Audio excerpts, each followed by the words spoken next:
Ladies and lurkers, boys and boomers, mashers of all ages, we are here. Top 32 UFA, Guilty Gear, freaking strive.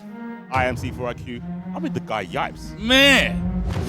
So every single match, even the ones at the stage in early pools, will be so much more significant because for the favorites, for those people who are willing to get into the top 8, top 16, I think a loss this early can be a huge hit to their confidence. That's not engaging, but he's engaging at the same time. I don't know. I don't know if you feel the same.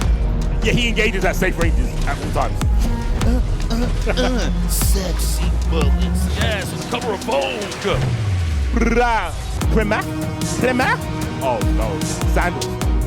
Protect the toes, man. I'm telling you, still toe cap. Oh my god! RS. Blue and Wild Assault. This could be the moment for us. This could be the end, Jonesy! Jonesy! This could be Sonani actually fighting the gatekeeping. Bad move! Sonani! Sonani's with the ticket! Jonesy! Jonesy! This takes it! He's done it! Oh my god! Okay. Can't HUB just connect. Oh! Drop 6P. No!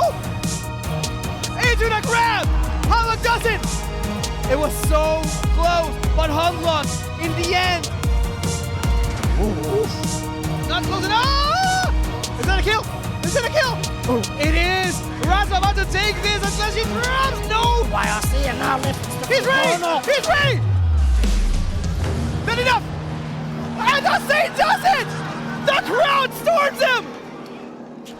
Jesus! Everyone storming the Saint right there!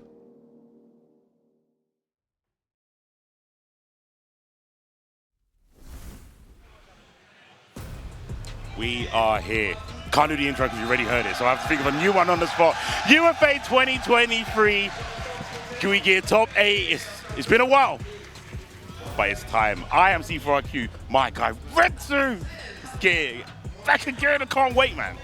It's... holy crap. The build-up is already insane. Like, watching the video, I got chills. Honestly, like, the hair on my hands is already standing up. And the action is just going to unfold from now on. We have one of the most important top 8s in the Guilty Gear season because this is a direct qualifier to the ARC World Tour Finals of next year. And since Leffen has been knocked out, first place will be guaranteed a spot in California in March of next year. And looking at the bracket, it's just looking at the bracket is enough to see how stacked and how much stakes are on the line in this tournament. Yeah, I think it's crazy going through the tournament, right? We've done some of the commentary for the pools, and then we had to do other stuff, obviously, with the commentators. But when we came back, it was like, I don't know if that's an upset, but it's not what we predicted, right? So we've got Jason Thomas, aka Jetstream, Tiger Pop, Sorani, and Verix in winner's side. So we know they're all good. But when you think about the people that traveled over here, you kind of expected one of them to get there, right? But they didn't. So I'm happy that EU, defended the turf. I'm happy about that. But yeah, the other 4 players, right? Umisho, Razzo, Dynologist, and Crema in loser's side of this top 8. Yeah, I think there are Jason Thomas and Tiger Pop, the first duet to go at it in today's top 8. Very good friends and an incredible lot of experience playing against each other. They have faced each other so many times and sometimes with big stakes on the line, like at Headstomper, if I'm not mistaken, where Jason Thomas took the win. And it has been that story recently. Jetstream, Jason Thomas has been having the upper hand over Tiger Pop.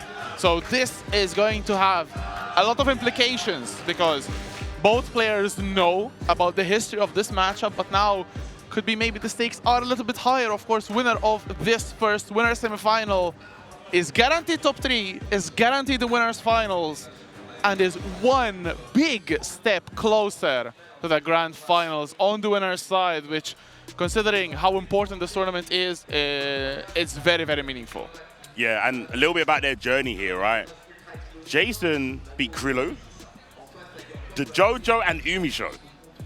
Not an easy run, but Jason always steps at the mark, and I would say, when we talk about pound for pound, really great player at this game, he has to be in contention because he's not just mastered the one character.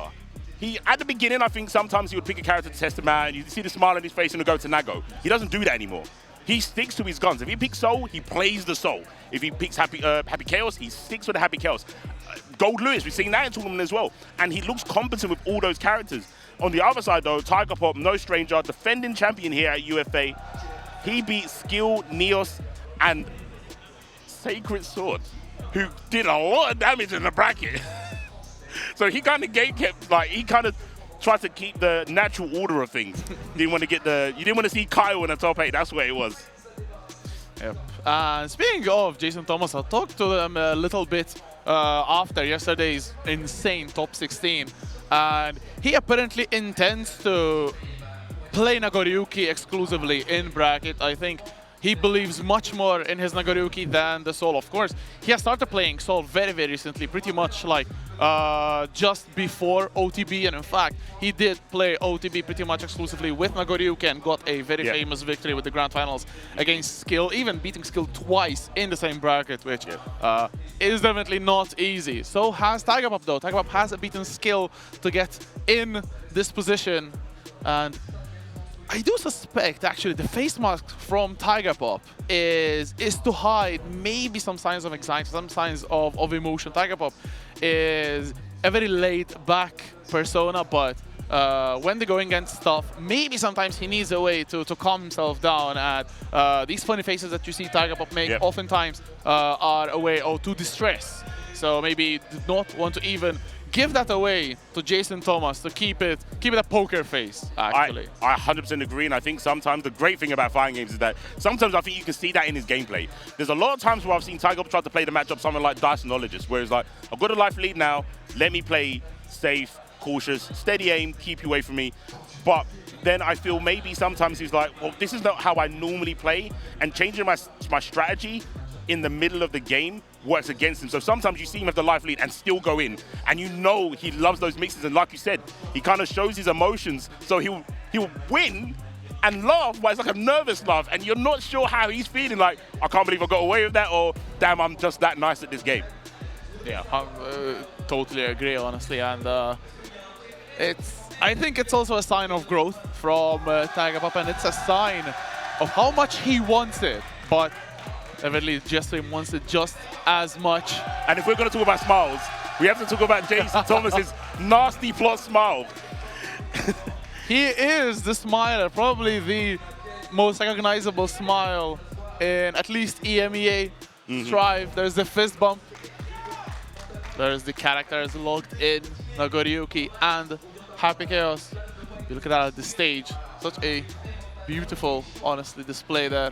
Absolutely. Okay, you guys can't see it, but we can. The Eagles in the air, soaring to our first game of top 8 here at UFA 2023. We've got Jason Thomas with the Nagoriyuki and Happy Chaos being piloted by man like Tiger Pops. Time for Heaven or Hell Retsu. Defending champion against the aspiring contender. Winners semi-final, so still a little bit to go. But of course, this match is very, very important in the big outlook of the bracket of our top 8. The first one of this evening at UFA 2023 Arcware Tour. Winner semi-finals. Jason Thomas against Tiger Pop, and immediately Jason Thomas with the Bloodsucker Universe into the gold burst from Tiger Pop. We are not messing about, and Tiger does not want to deal with Nagot close range, but Jason Thomas has other plans. I mean, he got the bite, he wins the fight, right? That is just how it goes. Gold burst or not, Jason looking to take this first round, but it's not over yet. That tension on Tiger Pop's side can turn the tables. He does turn what side he's on. West Coast to East Coast, gets out. First shot misses, not the second though. Deus Ex Machina. The crowd 100% loving it. Blood is a little bit too high for Jason Thomas, so has to be careful. Tried for the BRC drift forward. No dice, unfortunately, so Tiger Pop run and gun. Almost even on life, still Jason Thomas with the life lead. Nagoriyuki, very tanky character. BRC 5H, Tiger Pop, 2 bars of tension. This could be really, really tricky if Tiger manages to get in, but there's no life, but a beautiful drift. Is that the first from Jet? No. Not close enough to the wall. He's got 50 tension, blocks the wire of the sword, same side, and the pistol whip jump cancel breaks the prophecy. no more bites and winning the fights. Tiger Pop is the champion. Oh my gosh, and he's getting a sword to the noggin. Yo, thrown at the skies. The air throw game, absolutely one of Jesrim's strongest skills into the super. To be getting a lot of damage. Still sitting on a perfect. We need to get a hard knockdown, get that blamed, to get that blood drained a little bit. Tiger Pop very close to death. Counter hit, not respecting the meaty. And Jason Thomas equalizes things very, very swiftly. Going to duel number 3 in the very first game. With a perfect, let him know. Okay, Tiger Pop in there. Misses the shot, but the big 2S. We're gonna go for slump. No, we're gonna break the wall with the Wild Assault to make sure to get the hard knockdown. But look, the focus isn't there. He's not concentrated. Never mind. He's got the cheat sheet and he's got all the answers. Let's see what man like Jason Thomas, aka Jetstream, can do about this as he goes through the glass once again. Yep, it's a hard position now for Jason Thomas in this round once again with the Wild Assault with a back throw. This could change things. Starting with the overhead. Good block from Tiger Pop. The jump away with the BRC finishes off the combo, and that is game 1 for Tiger Pop. Showing as well, popping off a little bit. Tiger Pop, of course, one of the heavy favorites. Now, of course, with Umsho and Radzo in the loser side, with Leffen out, it feels like Tiger Pop is one of the heavy favorites to take the bracket. And again, the backdash from Jason Thomas gets caught. The gold burst is not though. Jason Thomas actually getting it to land. Yeah, I thought that was a bait attempt. All right, focused up. You gotta watch out for the watch out for the goober stomps from man like Tiger Pop. He's always trying to step on your head. The burst to keep the corner, really smart. Gate, go, kind of saved the point. Happy Chaos, but Jason found a way in 2S. Let's get the price side. He's in the corner here, Retsu. Yeah, that's sheesh, where damage. are you going? No one said you could keep jumping like this. It could have been thought that maybe it was a small victory for Tiger Pop since that gold burst pretty much didn't give any meter to Jason Thomas, but the damage not going to change. There's a lot of blood once again for Jason Thomas. There's a burst keeping Tiger Pop in the corner, but the 2K Abare keeping Jetstream honest as we are going in 6H, not able to cancel into other specials anymore, still with a lot of blood. And now we're playing footsaves. Jason's control of the right-hand side of the screen has been immaculate, considering he's playing such a big body against a character in an omnidirectional crosshair with auto aim. But here we go. This is the best way to get out of a Tiger Pop. Fight your way out. Don't try and navigate around the sword. It's too big, especially with the level 2 Brud, like you mentioned he was on earlier. Double dust, and he gets, oh my gosh, he techno throw as well. Oh, another one, and another one. DJ Khaled, we got all the techs. He has the blue burst to keep the corner. BRC mix, Retsu. More offense here from Tiger Pop. Still just a beautiful chicken block as well. YRC taking back the turn. The close slash. Trying to Fukyo out. The blood still very high. Jason Thomas cannot commit to a lot of stuff, but there's the jump slash. 6H as well. Jason Thomas with the life lead.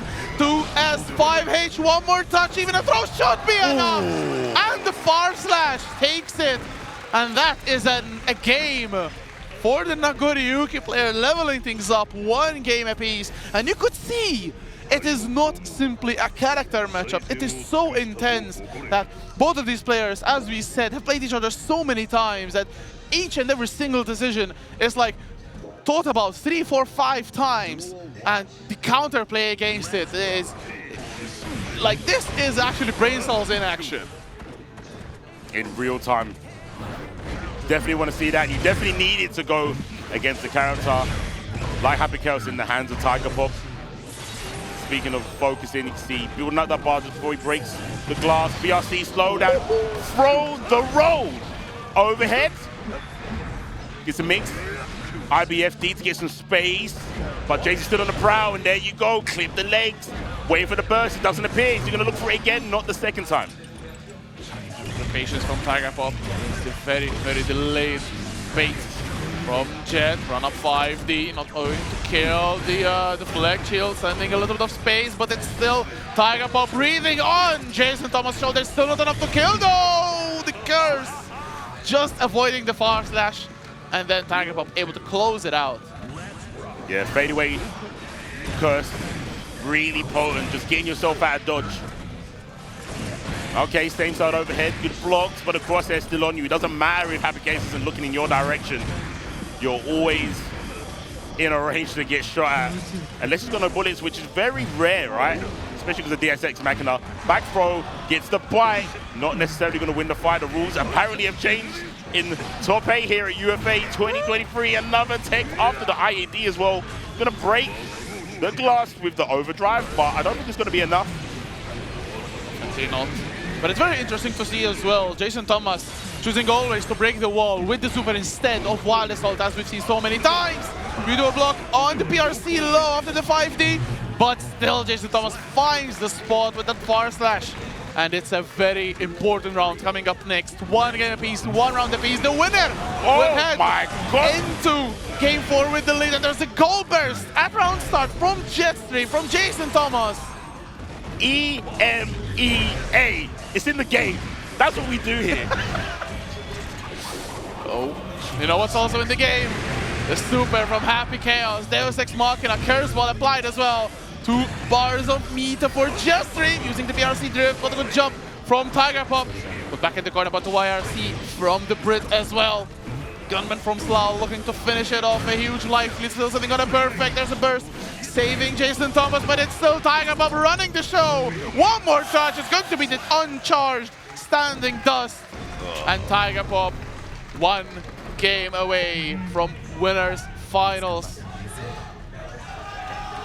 I'm hoping Jason Thomas doesn't end up like Jason Todd. He's got the mask right, but no one to perish. Oh. Interesting. Right, Jason Thomas going back to character select. Slowly moving towards Soul. As we all know, has been playing a lot of Soul bad guy recently, but looks like going to stick with Nago, choosing the color. Still hasn't logged in, but will change the music. I'm going to judge you, depending on it. Zato team, all right. I like it, I like it. You changed the color as well, right? I think he was always with color 10, the black one. But Jason Thomas has been known to play with color 5, the blue one. So interesting here, going for a different color. So just as lethal as ever. That's good though. Cool that the eye drop. He headed back for the drip, going to the character select, change up. Will it make a difference though? Question. Oh, okay. Back forward Fuki onto the grab. Jason Thomas immediately on the offensive knows that it is time to go to work. Oh, but the back throw into the goal burst to punish the throw attempt. Kick of the scapegoat, air to air, gets the dust on charge. Another one, DJ Khaled, and he's going to break the glass. Tiger Pop with more than 50 tension and the positive on deck. BRC, slow down the neutral. Goes for a dust of his own, doesn't work. But he does beat the 6P attempt, I think that was. I'm not sure if the 6P or throw there. Still a little chunk of damage there. Still with a massive life deficit, only a pixel, keeping Tiger Pop in this round. Oh, trying to shimmy something, but a beautiful backdash. The perfect moment to backdash. Jason Thomas living in Tiger Pop's head. My guy was doing the 2 steps on his own. The Viennese waltz. But didn't find anyone. No dance partners here. Jason is here for business. Gets the blue burst, gets the space in. There we go. He's only got level 1 blood, but that's enough when you're this close, right? No 2H, he just punishes on the landing. What a block on the 5D though. Could have opened up Tiger Pop. What a grimy 2K. Going in, the roll into the cross up again. Jump from Jetstream, PRC to keep safe, maximum distance, and Tiger Pop, beautiful punish there with that 2K, knowing perfectly the range of his own normal. Still going in the run and gun. The block from Jetstream gets opened up by the overhead. There's the burst, really was this round, and there's the overhead. This is going to be enough to bar. No confirm from Jetstream, but there's the PRC overhead. Tiger Pop. Oh, not no! 8-ball! Deflection gets some space, but is he far enough? No, he's not. He's pinned down. Not his turn. And there we go, the low, like you said, Retsu. He was literally a couple of pixels away from going mask off, and that would have spelled instant death for him. And Tiger Pop probably thought, there's no shot he's going to be spending any blood here, because that basically seals his own doom, but he did it. Tiger Pop might have been holding up, and that's why he got hit by the low. Because he was falling down. So, never give up, man. keep the mask on. He wasn't composed though, he was going crazy. But paid out for him in the end. That means we're going into Game 5, the final game in this first winner semis. I think it was a calculated risk sort of from Jason, knowing that he had already one round up. So trying to keep it for the final round, although you don't want Tiger Pop on set point against you. That's definitely on Jason Thomas' mind right now. Good knockdown from Tiger Pop. But there's a 2Ks from the Nagoriyuki player. Curse Ball is applied. There's a lot of blood as well. And this is a favorable situation, but Tiger Pop still goes in, uses the burst to nullify the YRC and is going back in immediately. Gets the roll, breaks Nago's knees, and is looking to get Jetstream all the way to the corner. Doesn't go for the air backdash. Crosses Jetstream up. Jason Thomas is going to eat a lot of damage. Is that even dead? No. Yeah, no, not close enough to the wall. Run and gun. Show him the toes with a 2K. Tiger Pop 1 round away from close to that is 2-2. Jason, you know what you got to do. Bring it to final game, final round, my guy. Right now, it's looking pretty good to it. That blood hit. The blood pressure, please, the cholesterol. Low. Okay, slowing down now. Level 2. But Tiger Pop's in his face. Thinking it. Try to hit him with the Vietnamese. Woo! Beautiful PRC though. Jet keeping safe. There's a 2K Abare though from Tiger Pop. Deflect shield. Sending Tiger Pop a little bit away, but that is not a concern for the Happy Chaos player. Because he has all the range in the game. There's a knockdown. Keeping now Jason in the corner. Super is available. There it is spent. Don't think that's gonna kill. But this will probably give Jason Thomas burst back. And a little bit at set point for Tiger Pop still. BRC backwards and now forward as well. There's a back throw. It's good chase C4. How did he get the throw there? Oh my gosh, the Wilder stool. He got a second one. Tiger Pop! Oh no, he popped the mask off OTG and it's going to be a finish. No! That could have been the most genius play from Tiger Pop. If I take this hit, then he won't be able to confirm afterwards because his blood's going to pop.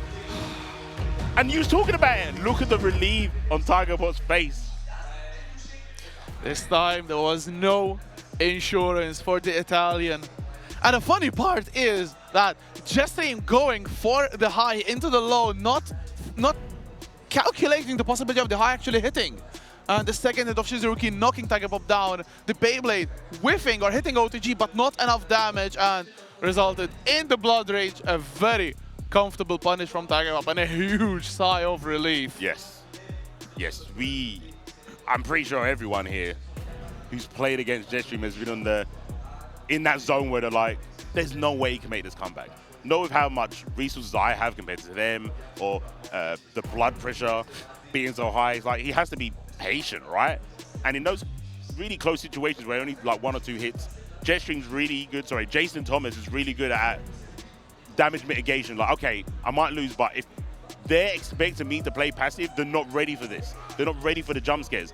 And it almost paid off, like you said. I think if Tiger Pop didn't get hit with the initial hit, the low would have at least gave him some block stun to play with before he popped, and he might have got a hit and killed. Yep. Very well said. But it is going to be Tiger Pop now, the first name in our winners finals, while we are getting our second set of players towards the stage. And this is a very interesting matchup. Absolutely. And 2 players who have made a huge impact in their own. Verix, pretty much becoming a superstar from Wanted and then went to the offline scene and getting 5th place at EVO, the biggest Strive tournament ever. But going to be facing off against one of the most beloved players in EMEA, Greece's own Sorani. Started off from nowhere, winning Clash of the Olympics 2022. 1 year later, she has Europe pretty much mixed up. Yeah, it felt like a insanely rapid glow up from Sorani. It was like, we obviously had the era where people like Jester were playing Milia really, really early on, and then the Millions kind of just didn't really get the top 8. We knew about good Millions. This Sorani came out literally nowhere, and she only placed at the top. Only at the top. She didn't like gradually go from like 8th to 6th to the 3rd. It was bang. First place, over and over and over again online. And like you said, start going offline. And it matches. It's not just an online strat. It actually pays off offline too. So guys, if you are a Amelia fan or a disbeliever, you need to watch Serani. You have to before you can judge his character. Yeah, I think she has definitely made Amelia relevant again. And honestly, like, her first major event outside of Greece was Head Stomper. She got a very respectable 5th place, losing to Nubenheimer after giving the American a very strong fight. And Verix also plays Nagoriyuki, so that will be very, very interesting. And one of Serrani's training partners is, of course, Jason Thomas, who we just saw on stream. So the Nagoriyuki knowledge for the Greek is 100% going to be logged on, but the issue is Verix is a unique Nagoriyuki player. His patience is unrivaled, honestly. Such an aggressive character, such explosiveness, but he plays him so patiently, so calmly, so defensively. I think that is even a big part in instilling fear in his opponents. And I think it's a treat, and I remember saying this with Jetstream, Jason Thomas, and Verix with the top 8. It's like they're picking the same character, but one is Nago and one is Mr. Yuki. Because like you said, they play the character nowhere close to the same. Nowhere close to the same. Like, you could have their own names on the screen and know which one was which. It's so... It's like Verix enters a state of like solitude, and he's so calm and peaceful. But every individual movement he does, whether it be walking forward, neutral jumping, is threatening. That's what's scary. He moves in a way that's not threatening, but you're fearing for your life at every micro decision that he makes. But that pace and that size might work against him against Serrani's Amelia. They're two things you don't want to be. Slow and big. No, no, no. At least Nagoriyuki has a huge life pool on his side. Yes, very true. So the second most efficient HP after Asuka with barrier. Let's see now, we're going into our second winner's semifinals. Who will be going against Tiger Pop? Winners finals going to be Serrani from Greece against Verix, making the way all from Senegal. You can hear the crowd already cheering for Serrani. But you do have Verix supporters as well. Yeah. Somehow, it's like divided. Like one half of the room is Verix, one half is Serrani. That's really sick. I like that. We are off immediately. Serrani from the get-go. Ooh, and forcing the burst out of Verix, but stuck in the corner. Not a fun time here for the Amelia. Backing away though, Verix recognizing the situation at hand. There's a disc and the first cross-up. Serrani immediately setting up another miss. Go same side. It's so hard, so predictable. And this will be a wild assault. Hard knockdown here. The chance to prepare another mix. Maybe get the kill as well. Fast RC after the throw. That is round number 1 going to Serrani. It's so quick. It's so quick. You have to think a mile a minute just to acknowledge the mix that Serrani's going to do to you. We've got Verix here with the bike. It's the corner position. That means his blood is nice and low. Yeah, he's just going to bombard her with buttons. Still not dead though. The blood's rising, but it doesn't matter. He's going to take her blood, Amelia Rage. Taken down by Verix, and a perfect to set the tone. 1 round apiece. Please tell me we're going to get another 2-2, please. Could definitely beat the situation with the two very, very talented players as they final round in game number 1. But a beautiful 6B there against the airborne Serrani. Forces the burst. This is a huge factor as well in this matchup. If Nagoriyuki is very tanky, Amelia isn't. She will die with a couple of hits. Or even one maybe if Nago gets a good amount of risk build up. Beautiful confirm with the 5K. One more touch. Should be enough here. 5H into the jump, thus trying to delay the fall. Serrani trying to go in and manages to. This could be the comeback, but Verix still in a massive life lead. Oh no, and that was such a genius idea from Verix to use the deflect shield to defend against the left-right, but just a little bit too early. And like you said, Serrani, show her an inch, she'll take a mile. As you go a mile down in this, I don't know, this Goth library, I don't know, it's called a BRC, trying to go for the IAD, and Serrani didn't take it. Red 2 was right. Red 2 is always right. Again, the crowd popping off for Sorani there. It was neck and neck. A very good comeback from Sorani to take the very first game of the set. Verix is going for a lot of jumps, trying to avoid the floor here. The floor is lava, of course. In the air, there are no lows or overhead. Knows that very well. Let's see if Sorani will try to give Verix a check, trying to jump out of the disc, but got tagged by the falling overhead. That's not going to kill, but a hard knockdown. Sorani once again keeping up the momentum. Oh, thrown out the closest. Not sure what Sorani went for. Another one. Oh. Not a third, no freeze. One winged angel, and that's going to hit cleanly. Yeah. One too many throws there by Verix. I like the idea, but this ain't Street Fighter 6, my dude. We can't do that here. We're not allowed. OTG. Big risk for Sorani there. No tension to cancel the super. So, Verix there getting caught by the winger. Oh my god, and that 2H. That's going to be a lot of damage. Counter hit. 6H to break the wall. No, there was the meter. So going to be cashing in with the super. Full burst still for both. Nice live bar. Still full for Verix, but Sorani, it's a different issue. Oh, the Mirage into the overhead. One more touch. It's going to be the Beyblade. A perfect from Verix. Yo, he's counting the P's. He's getting money and P's and perfect. That's the second one for him today. Trying to go for the air grab. I like the attempt, but catching Milia, it's like catching flies with a chopstick. It's not hard unless you're Mr. Miyagi. Right, gets a knockdown. Here's the disc. Goes low. Wow, how did you get the corner there? I have no idea. Bad moon wins because of FD.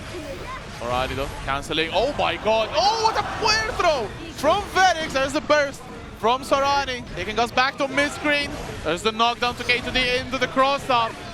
Maybe one more touch here. Going to probably be breaking the wall, but okay, just gets the meter in time, able to get a hard knockdown. One more touch for Sorani. Is going to be a throw. Notice the overhead. Here's the couple out of there. Verix doesn't have a lot of blood, so still can go for a blood special. Sensational BRC there to keep himself safe. Keeping Verix in this game as he goes for the Sham Show style of big normals, and I do not know how Sorani got to the other side there. It's like he just phased through Nago. Incorporeal neutral, how do you beat that? I don't know. Verix is going to go back to character select and think about a solution. If he does find out, please tell me, because I do not want to get hit by that.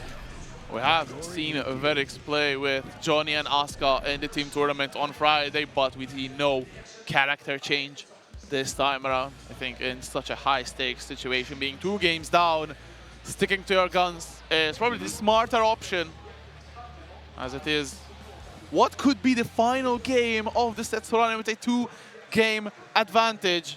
But you can never count Verix out. Game 3 now.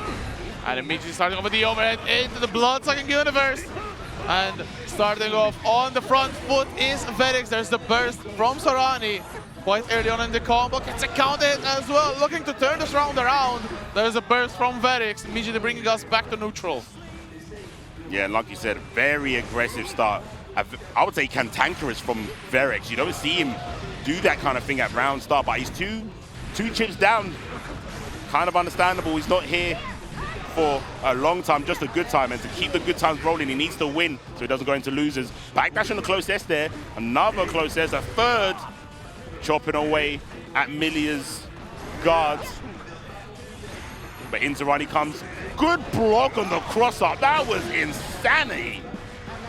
So on the back foot. Oh, but there's the 2H swatting Milia out of the sky. And this should probably be dead. This is going to connect. Oh, a little bit too far, but the blood was still rising while Milia was dying, and Verix getting around. Crowd popping off for Verix, probably waiting for the Sorani chance in a bit, but there's a blood-sucking universe testing once again Z-Force theory. We saw it debunked twice. Are we playing Mythbusters today? Hey, he did get perfect the next round. I think he carried over, you know. Simple maths. IBFD, no pushback, and it didn't work in their favor, and the prophecy is true with another perfect. Any more peas, I'm gonna need some chips and fish. He's making a British lunch from mushy peas. Whoa, the salt round start! Of course, trying to benefit from those anvil frames, starting off from the 9th frame. Oh my god, the air throw! You are not going away. Second hit of Shizuruki blocked. We are jumping away. Huge life lead for Verix once again, looking maybe for the 3rd perfect in a row, but there's a counter hit. And Sorani finally finds a hit after 2 rounds of not able to touch the Nago. I'd love to say Verix is looking quite vexed right now the way he's playing. These round starts, these opening gambits have been omega aggressive. The deflection was smart there. Didn't have to guess high-low, but now not enough means to do it. But he's got PRC to get out with the tension meter. Really smart. Getting out of danger, but now he still has to navigate in neutral with a big swipe. The burst sends him to the left-hand side, gets out again, the smart decisioning. He's picking positioning over damage right now, Retsu. Oh, but that position still won't do him any favors as Sorani is the one who takes the round with minimal HP remaining and is now on set point to go into winners finals. Verix needs to hang on to this tightly. Beautiful 6 speed. The entire is good as we have Millia in the corner, but too early in the Bloodsucker universe. Is that a fatal mistake for Verix? He will get burst, but he will also get the corner pressure from Millia. The back throw, and we are back with Millia in danger. C4. Oh, the low connects, and I think this sword is gonna connect. Also, one a piece. Verix with the round start. I want to see the gambits. 2K. He knows. He's enlightened. He's entered flow state. One may say the FDs to gain some space. But what will it matter? When you're level 2 Bloods, oh, it does matter a little bit. Medium's got the pace to make up the ground with normal there. Yo, the 5P? 5H reaching over the disc. The blocks from Sorani. As we are in the final round of this 4th game, Verix has meter, has a lot of blood though, but the trade will favor Verix. There's a Bloodsucker universe. One more time, there's the overhead. We'll cast in, and we will go into game 5 again. You called it, C4, and you will receive it. Game 5. Character select. Maybe Sorani thinking a little bit about it. Maybe changing the colors. It does look like a color change for the Greek. Going in pink. Let's see if the color will do her any favors. It's a great comeback so far from the Nagoriyuki player, from Verix. 2 games down into 2 games apiece, and now the most important game of the set to see who will set a date with Tiger Pop in winners finals. Is it going to be Sorani or is it going to be Verix? This is game 5 underway. Pretty in pink. Let's see if Sorani, with the drip check, makes this any better. Verix staying with his color, the default gums. Oh, the turbo ball with a fake chrome in rose. Okay, Capel in full effect. And this is slowly slipping away from Verix's hand, but he's made such a great comeback, but it might be for Null. Gonna get the meter, right? No, didn't get the 50 tension. Ooh. The penalty a little bit too heavy for Sorani, but still sitting on a perfect. Never mind, there's the clone. Verix dashing in. Not the cat in the word, stopping Sorani from escaping. There's 2 bars of tension, one of them will be cashed in. And that massive life lead that Sorani had is going to be dissipating. It's still Sorani with the lead, 2 bars of tension and burst. Full resources for Sorani. How will Verix get that? Go! Retsu, I sent a tweet. Why does YSL take bursts? That's why! Checkmate! What do? You're in guard crush, so you can't use your 100 tension and you can't burst because he just took it from you. Smart as hell, and Verix now on set point. Looking to deny the opportunity to Sorani, but Sorani gets an entire. Gets Verix in the corner, gets the disc into the Wild Assault knockdown. And we keep on looping. That's a very good damage for Millia. Better be blocking now. Good block. Still not too far for the punish. There's the disc again. Going, cutting up Verix. Might be another super not dead. But still, 1 bar of tension for Sorani. And the haircut. Final game, final round. Verix or Sorani. Burst is back for Verix and will be for Sorani as well. The crowd making it known who they want. IBFD lost Shaker. Oh, that's a punish. They didn't get the frames. They didn't make it safe. Wake up, 2P.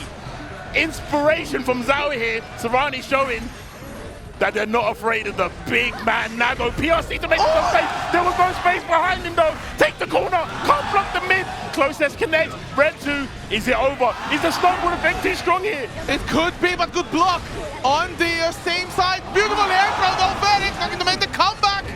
In the last deficit, but good block on the Beyblade. There's a blotter universe, though. One more touch could be fatal. The gold burst on the wall assault. Genius. You will not take away my burst. Genius, yeah. You're not taking Oh it. I'm no, gonna spend it. Beyblade, And I'm gonna this should spend be your it. brother, my shot. And Felix, he does it. He never believed he was out. Was that 2 games down? Was 2 games down, 3 games back to back to back. Ice in his veins, and the look on his face matches his character. Stone cold. He's like, what, you thought I was gonna lose? Are you crazy? Top 6 at Evo. Man, I wish I could rep my country as well as he does at any game. And top 3 at UFA confirmed for Felix. One of the most stacked tournaments in Strive, honestly. Not in 2023, not in this World Tour, but since Strive came out. Ridiculously stacked bracket, 245 players. We are down to 8, and in the next matches we'll be losing some of them. And yeah, as unfortunate as it is, we're going to be losing one of the 2 Americans because Radza and Umisho, the cruel fate to play against each other, has touched the American contingent, so to call it, in Guilty Gear Strive. Oh, man, what a match. bro, first 2 games, I was not prepared. I was not prepared. Might be a long day, but a good one. It's going to be a good one. If we can get matches like that, it's definitely going to be good. I'm glad I'm here. Shame you guys aren't, but if you're not, you know what you can do, get some merch, and then you can tell people you wasn't, even if you wasn't. I don't want to promote lying, but we'll cut those in a second as the players are coming to the stage. Umisho and Razzo have to duke it out. That's going to be an awkward plane ride back home, Bretsu. Hella awkward. It's definitely going to be it, as a small wave from Umisho to crowd favorites, to crowd pleasers, and to world-class talents. Umisho, of course, former EVO champion, the first offline EVO for Strive. And Razzo, I don't think they need any introduction at all. One of the most dominant Leo players, has switched a little bit to Giovanna, but when the time called, they knew they had to bring back the Leo for the skill matchup, and it actually benefited Razzo, able to get here. On the loser side, Umisho looking to continue on in the bracket. Of course, none of the 8 players in top 8 is qualified for the ARC World Tour, so first place is going to be golden for anyone who wins. FlyQuest versus Emrage, Umisho, Razzo. Luckily for us, we're just here for the good games. But chat, who do you think's gonna take it? I think it's a hard call. If anyone's gonna know how to be Umisho, surely it'll be Razzo, right? Who's gonna know the matchup better than Razzo? That is definitely a huge question. Probably 2 of the most pairings that could know the matchup against themselves, both character and player matchup. I don't think there are a lot of pairings that could be more knowledgeable about their opponent than this matchup, specifically Umisho and Razzo. So strong talents. Fortunately, have to knock each other out. One of them will be out of the bracket in 7th place. And I think that's just another reminder of how stacked the bracket is. Losing one of Umisho or Razzo in 7th place just speaks for itself. And it's crazy because Crema is the one who knocked Razzo into losers, and Jason Thomas knocked Umisho into it. It just so happened, you know, the way the bracket run, that they have to play each other here in loser side. It's definitely a heartbreaker.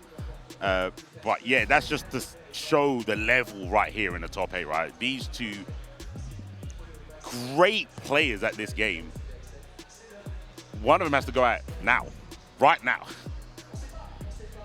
It's so early. It is. It's so very early in top 8. We've seen Umisho travel far and wide looking for that spot in the Arc World Tour Finals. So far, no dice, still on that points leaderboard. So maybe if she places high enough, she may still qualify through points, of course. There's only less than a handful of tournaments in the Arc World Tour. Of course, this is us, and there's also Battle Colosseum happening today as well. Yep. And of course, Frosty Fostings, which will, if I'm not mistaken, complete the 12 qualifiers. Then the 3 from the leaderboard and the LCQ. This should be a button check. No, we are going live immediately. Yeah. And Umisho, oh, what a back throw though from Radzo, putting Umisho in the corner. Oh, God, point, don't press any means on me, but DP stands for don't press. So make sure you check yourself. The bandit doesn't connect, goes for the F. Okay, yeah, another one on the RC, trying to go for high-low. Oh my gosh, confirmation, Fretsu. Definitely one of the better skills of Radzo. Ooh, the BRC backwards, avoiding the 2S. Now Umisho trying to steal back the turn, but Radzo keeping good spacing, revolver over. Oh, but a good 2S here. So gets the knockdown, 2 bars of tension for Radzo. Bit of a block on the cross up. Using all 2 bars. Should be able to get the kill. OTG with the 2D. And that is round 1 to Radzo. Already seeing the exchanges between these 2 players. I love it. I love the violence, the evil intent in Razzo's Leo. I miss it. Keeping Frederick pinned to the corner here. Big buttons. Big. Can't Vortex underneath those either. Oh my gosh. Oh, yo, don't you even think about bursting. I want to take that option off the table for you. My love. Very, very smart stuff there from Radzo, but very good Abare from Umisho. Getting 2K confirmed counter hit into the wall assault. Still keeping that meter. Probably trying to use it for mix-ups after. Okay, air dash into DP. Radzo now back towards the wall, but 2 bars of tension. Still 1 bar for Umisho. Fast RC, still no dice. There's a flash hit. The cross-up is blocked as well, but still getting a counter hit, and Radzo once again spending that wall assault. Still 50 burst available. Meter is as well trying to bait out an EP. There's the fast element cancel, and Radzo takes the very first game of this American team kill. And the hesitation, the classic. You see back turn Leo, and you put your hands up, pray for the best. Stance counter there from Radzo to go for the throw. That's all you need. 1 second of hesitation, and Leo can run away with it.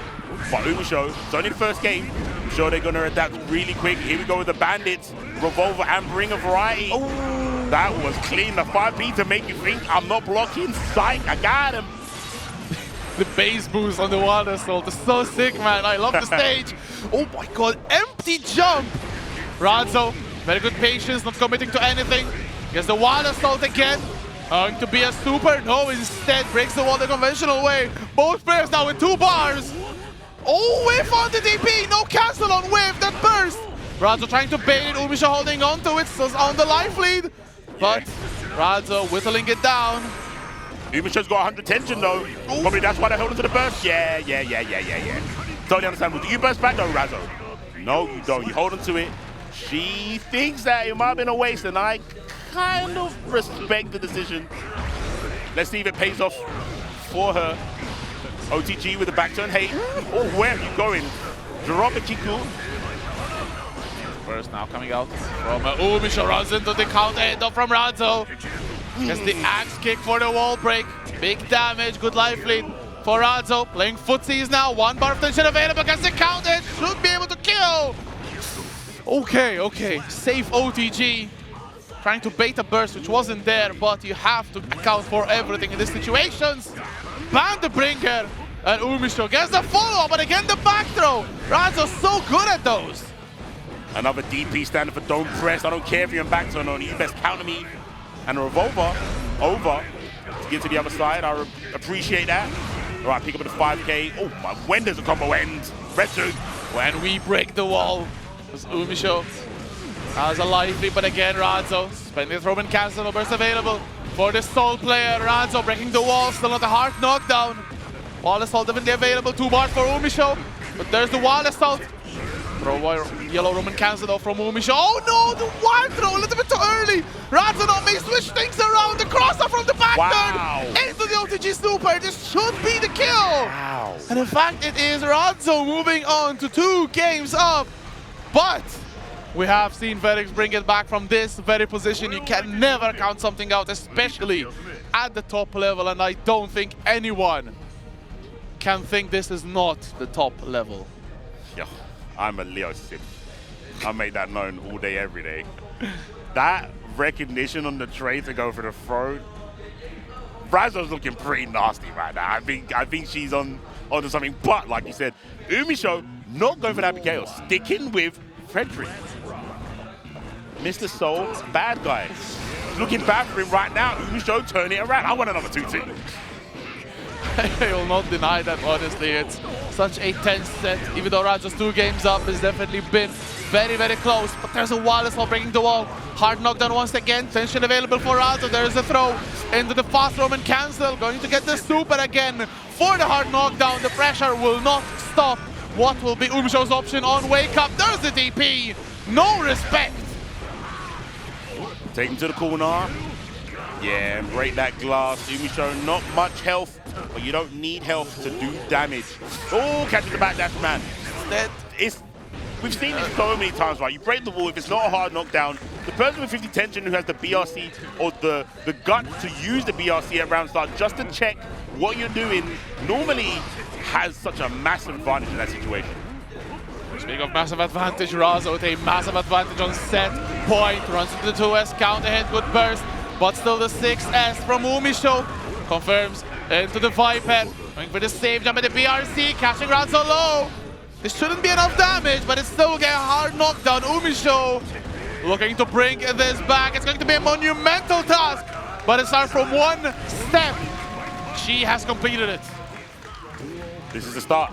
All great journeys begin with 1 step, and this is the first and a few that Umisho needs to do to bring this back to the fated 2-2. Razzo clearly doesn't want that though. Trying to get behind with the cross-up red card. No, no, no, says Umisho. What a flash kick though into the run-through to switch sides. Very smart, putting the corner to Umisho's back.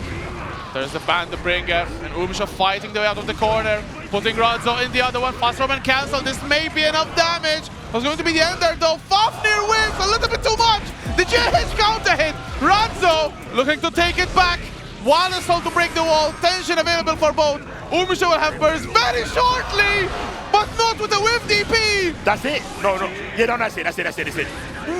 No shot. Alive. Umisho, you've got one more opportunity. Because there's a BRC both because they know the checkmate situation. The tension's building though. Cause a bonus for Umisho here. Fake gunflame, runs in, FDs, doesn't press anything. Wild assault, jab, knocks off who's there, and I'm coming in Razzo with a 3-0. Let him know, run across the stage with a flying quest. The pop-off as well from Razzo. Emphatic 3 games to nothing. Sending Umisho out of the bracket. What a stare down at the end. And Umisho cheering the crowd up. Honestly, fully deserving of that. Fantastic performance. And now Umisho with the pep talk. Go and win there now. Yep. You better win. Or now then it's going to be the awkward flight home. That's actually true. It's not going to be awkward as long as Razzo doesn't lose. If Razzo wins, I'm sure it'll be all fine. That's going to be a massive power-up. Imagine having that person in your corner, right? Having Umisho, like, she's clearly so good at the game, but for Razzo the 3-0, right? It was... That's just something, man. I'm scared. Powered up Razzo is she's looking pretty powerful, man. I don't know how anyone's gonna stop her right now. I don't want to be the person in front of Razzo. Oh, 100%. But I think, like, run it back 10 more times, you will not get Razzo 3-0. Yeah. That was such a close set. Could have gone pretty much with the same games. Could have been pretty much a 3-0 for Umisho. So close. It's pretty much the definition of 3-0, but it was close. Man, like we were speaking about the character selection for both of them.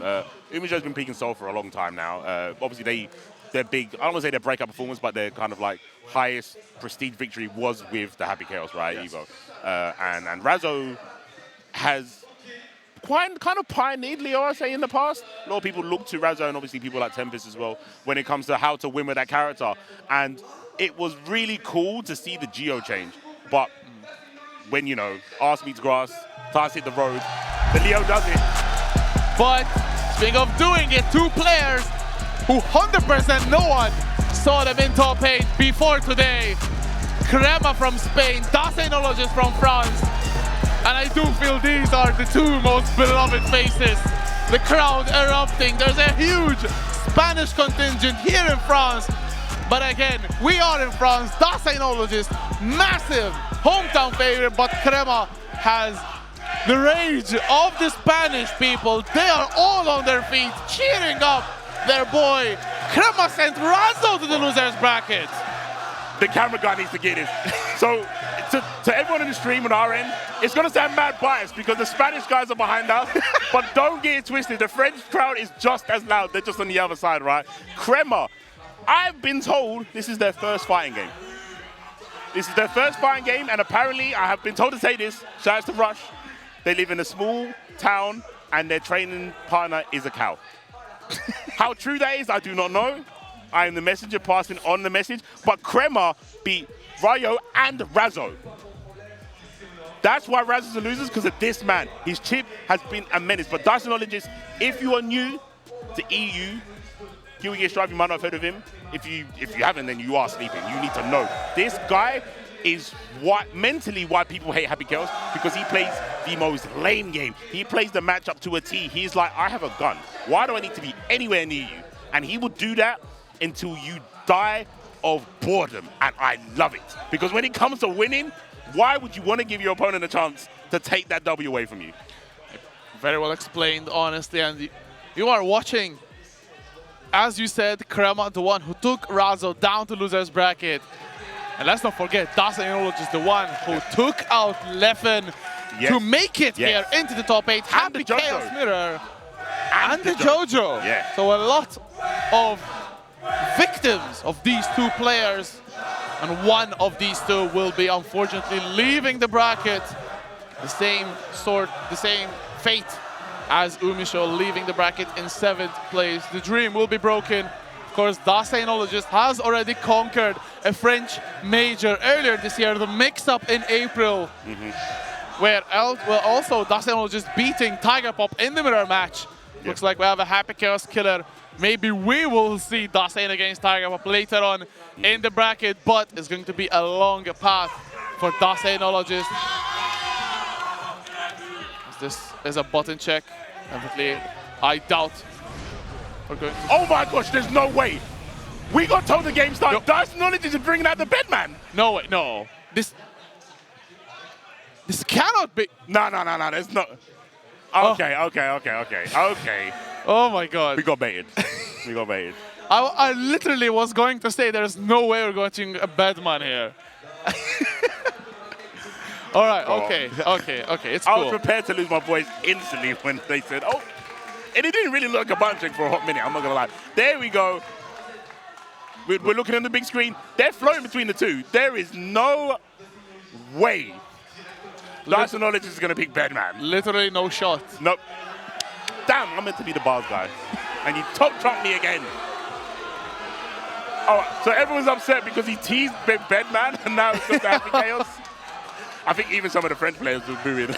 The funny part is that they believed it was a button check before they called it out. But it's going to be Happy Chaos for Dasenologist against Crema Catalana. Crema also knocked me out of Celestial once. So I played him as well. It was still like back in the day, as it is the last game of losers, round 1 in top 8. Loser of this is going home. And there's the first cross-up roll, and Dasenologist immediately with a big life lead, baiting out the DP. Fantastic stuff. This should be the round. There will be bar not built up because of tension penalty, but it's still going to be good enough for Dasein to kill off the chip. First round going fairly quickly, but here we go. Speaking of quick, you know Chip knows about speed. There he goes with the Iron Fist. double punch through the glass with the wild assault. Nice. Blocks the back of his neck. That's knowledge. And there we go. The runaway style. But how do you run away from the quickest man in the universe, JK? But it's not funny. Mind your head. He's going to break the wall. Wild assault. Not going to be a kill, but so close, Retsu. Yep, one more touch, even a throw will make it. J2K still with the pressure, carrying the signal just to the corner. There's the overhead. And that was pretty much 10 more seconds of pressure in the block string. But Daseino just folding way before that, still getting the knockdown in the third round, getting a cross-up, sniping the jump, and again a good lively for Dasein, spending the Deus Ex Machina. The crowd goes wild. First up, trying to get around the scapegoat, but the guns are keeping him at bay. Oh, wow. That felt like Dasein reacting to the burst. Fantastic timing on that. That will be first game. Advantage France. As we have cheerleaders in the venue. As it's game 2 now, Dasein once again with the head start. The burst from Crema, putting Dasein in the corner, but the burst saving the Frenchman for a little while. Good movement from Crema, but still that 2S. But Crema fighting back. Gets the throw, puts him back in the corner, hold his elbow, nice and flush. Oh, the confirm from the free piece. But he has to be careful. Dinosaur has 50 tension. We've seen the BRC attempts to escape. Not going to happen today, though. Alpha Blade. Crema chasing them down. One more round to even things up. Dasein still getting the first touch of the round. It's been always an uphill start for Crema. Just once again, flick of the wrist. Going towards the other side of the stage again. Another wall break. Crowd going ham with the Deus Ex Machina Super. Dasein one more touch, gets the 5D. The burst still not being used from Crema. Very smart, very patient, as it's a perfect for Daseinologist. All right, JD, no coke in the bar, and Daseinologist is not drinking. He goes for the burst. He doesn't want any part of it. But more sandals to the noggin. OTG, hold the elbows, pushing in the door. The SWAT's here. The Bonsai pins him down. And we're getting another substitute Jitsu. Bring out the gang and break the glass. Nodomazaki as well, punching Dasein through the wall. Goes same side, Daseinologist is fooled. And Crema, definitely no fool. We are level 1 game apiece. Spanish contingent going wild once again. I really hope you can hear the crowd. Yeah. If not, I'll just throw my headset in so they can hear. We need a crowd mic, please. All right, cursed up, one apiece. No good stuff for Crema. Tries the backdash. DP there. JH. Defense from Dasein, but runs into the Rekka. The knockdown from Dasein is good though. Walking Dasein down, but again the wake up DP. Dasein is not prepared for now. The YRC whiffs. Not a big punish though. Was already with the J2K. Triple overhead gets blocked, but the wild assault is going to connect after the mid. Oh my gosh, the staggerinos, you see the delays, oh my days! Crema's doing it, he's getting powered up by the Spanish players here in the crowd. Dasein not very comfortable in the close quarters combat, as you said very well. A fan of the lane game. This is definitely going to help the Frenchman. Once again, Deus Ex Machina with the crowd. Damn, not one Spanish person lifted their hands up and said anything for that scene, by the way. And I love it. Oh, yeah. Flick of the wrist. And it's one game apiece, one round apiece. Again, a critical situation for both of these players to take the advantage heading into the 4th game. Catch the backdash, gets a counter as well, Crema with the burst. Cursed up though, Dasein chasing them down. Where are you going? There's a PRC after the clone! And Crema gets crossed up. Oh, stop! Shenanigans! But there's a hard knockdown still, very enough for Crema on wake up. It's time to go fast. Oh! Not fast enough, couldn't get away from the air throw. Daseinologist not playing the dry style, right? They're playing really proactive. I think it's because they know if they go too defensive and they miss one shot or they miss one curse, Krema's going to get in with Chip, and you are going to have nothing to do about it. Happy Chaos not having the reversal, right? Yep. Not even with Peter. So not a very fun time for the gunman, but it's still one of the strongest characters in the game. Krema goes same side. There's a go burst though. This is unfortunate for Krema. Cannot close the gap anymore, but it is Dasein who is closing the gap. Rowan going in with the run and gun. Defense so far, good FD. No air throw just yet, but there's the FD. But ooh, there's no concentration, but there's the throw, and almost the bar is back full. Killing off the clone. Krema still pressing buttons, but gets counter hit. Not dead though, still fighting, still believing.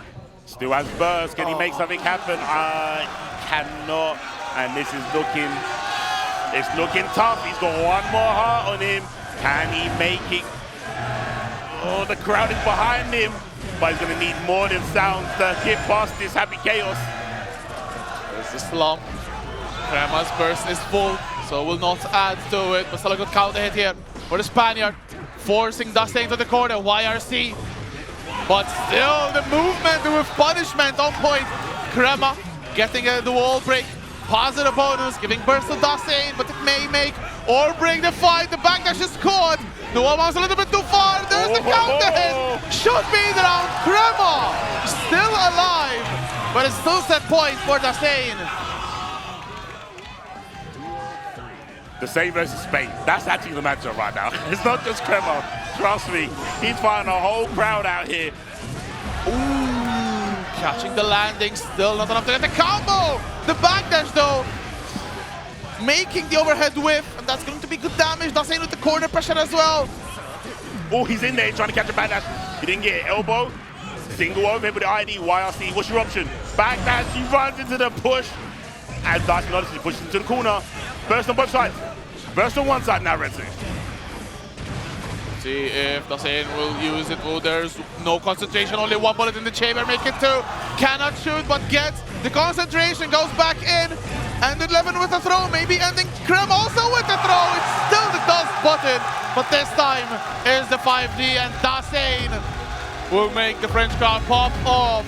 Moving on in the bracket. Dasein also just so composed as well. No big pop off. Just keeps there. Just very thankful, but very respectful as well. Yep. A huge performance though. Krema making top 8 at UFA, 7th place finish. Definitely deserving of the chance. Not just of the Spanish crowd. Look at the sportsmanship as well. Definitely applaud both of these two players. Fantastic performance. Unfortunately, only Dasein will be moving on, but take a bow, Krema. Yeah, love from both sides of the crowd after that match. But unfortunately, Chip the President, looking like JFK, he got shot for moving ruthless. Unfortunate, but doesn't take away from his performance whatsoever. Great run. Like I said, put razzos and losers. You can at least stick that as well as getting top 8 here at UFA today. We have to watch out for this guy now. Have to watch out for this guy right now. 100% with a big target on his back. Just like the target he will put on his opponent. As I think we will be keeping on with the losers bracket, and this is going to be a very entertaining matchup. It's going to be Sorani against Razzo in the losers quarterfinal. So now it's even higher stakes. This is do or die. Loser is out. And a little bit of lore, even though Friday we were having fun with the team tournament, Sorani and Razzo already played against each other. Yep. It was Sorani and Rach against Razzo and Umisho in grand finals. And actually Sorani and Rach's team reset the bracket with this same matchup, the one that decided it all, and Razzo actually was the one who took the victory. That was with Gio, wasn't it? Razzo played the Gio and lost, switched to Leo in the latter set and took the victory. And talking to Razzo as well, she told me like, you wanted to see the Leo, didn't you? And she brought it out, and in style. And honestly, these two players have had fantastic performance in their run through to get top 8, and in top 8 Sorani so close to taking Verix out, has sent left into the losers bracket. Razzo has eliminated Skill and has also just eliminated Umisho with one of the most powerful performances at this year's UFA, so maybe the momentum is riding high for the American, as she will definitely seek to take down Sorani as well in her quest to conquer that first place and the spot at Arc World Tour World Finals 2024. It's going to be difficult. I'm pretty sure the laws of thermodynamics state that if you're coming from losers and you're winning, you're going up. And if you're in winners and you lost, you're going down. These two are colliding. Like we said, Razzo saving himself because they're fighting from losers, but Sorani's already taken a loss, knocking it into this position. Both of these ladies are gonna, like you said, fight tooth and nail. But one's coming from the top and one's coming from the bottom, rising up. So who's gonna take it? Leo versus Milia? I don't mind this matchup as a Leo. Notorious because of the fact Leo doesn't have a DP. He sees the left, right, and he says, ha ha, flash kick. You just make it safe. Whatever you do, you need to make it safe. It's all going to be for the mind games. They're going straight into the action. Good block at the first cross up, but let's see when the flash kick will come out. Still no flash kicks yet. There's a burst from Razzo. The trade favoring Razzo here, putting Sorani in the corner. Excellent throw tech though from the Greek. But Sorani still being pushed in the corner, but now Sorani pushing Razzo in the corner. Good combo here, definitely will not be enough to kill, but there's the wild assault. Getting the hard knockdown. One more touch, even a grab will be enough. This backdash is sniped, and Sorani takes the very first round. Keep them eyes open, because it's gonna end quickly for Razzo. Oh, you know what? Let them know that you've got the S flash kick on deck though. It might not have worked, but you're gonna have to take this damage. It's not massive, but it is kind of familiar. I'm not gonna lie, almost 50% there. Catches the backdash, you're airborne. You're gonna get the juggle. Nearly 100 tension, steals the corner, and with the swiftness, Retsu, that game is done. Retsu literally looked a bit of fluff on the table, wiped it away, and the game was done. The power of Milia. She's a bottom tier character. Yes, horrendous. Terror-bad. That's what I've heard. Not as terrible or bad, terror-bad. Definitely not the case for Sorani though, fantastic player herself. As the mix keeps on going, there's the first flash kick of the set for Razzo. Oh, big counter hit! Now you are not in the blender anymore, and Razzo carrying Milia all the way to the corner. Look at all of that damage. This is the problem with Milia. She dies if you blow at her, and she has definitely been going through the wall. Razzo with a phenomenal round, speed running through. Oh, I can kill you quick too, don't you worry, Razzo says. Nice, gets the 2D just to get a little bit more damage at the end of that. Yeah, nice. You have to go for that record every now and again because you can run through the rebeat 5HS. Takes the corner. Oh my gosh, the blocks are insane. Take the burst. Yum. Turbulence. Back turn. M. Oh no, I was about to say end, but it's not going to end. Still alive right now. Watch the car, yes. Oh, didn't watch the jump out of the car like GTA. Oh no! Twist the neck. Here comes the disc. Would you like to hear on the mix player? No. There is tension as well for Sorani. Using to the wall, assault getting out of the corner. Oh, beautiful block on the flash kick. And Sorani still living on with barely any HP left. Very smart play from the Greek, as she does not want to lose any more rounds. There's a goal burst attempt again. It's blocked. And Sorani will try to carry on the momentum. Charge doesn't break the wall. No resources to make it a hard knockdown. But still the disc clipping Razzo, getting a little bit impatient, getting tagged by the counter hit.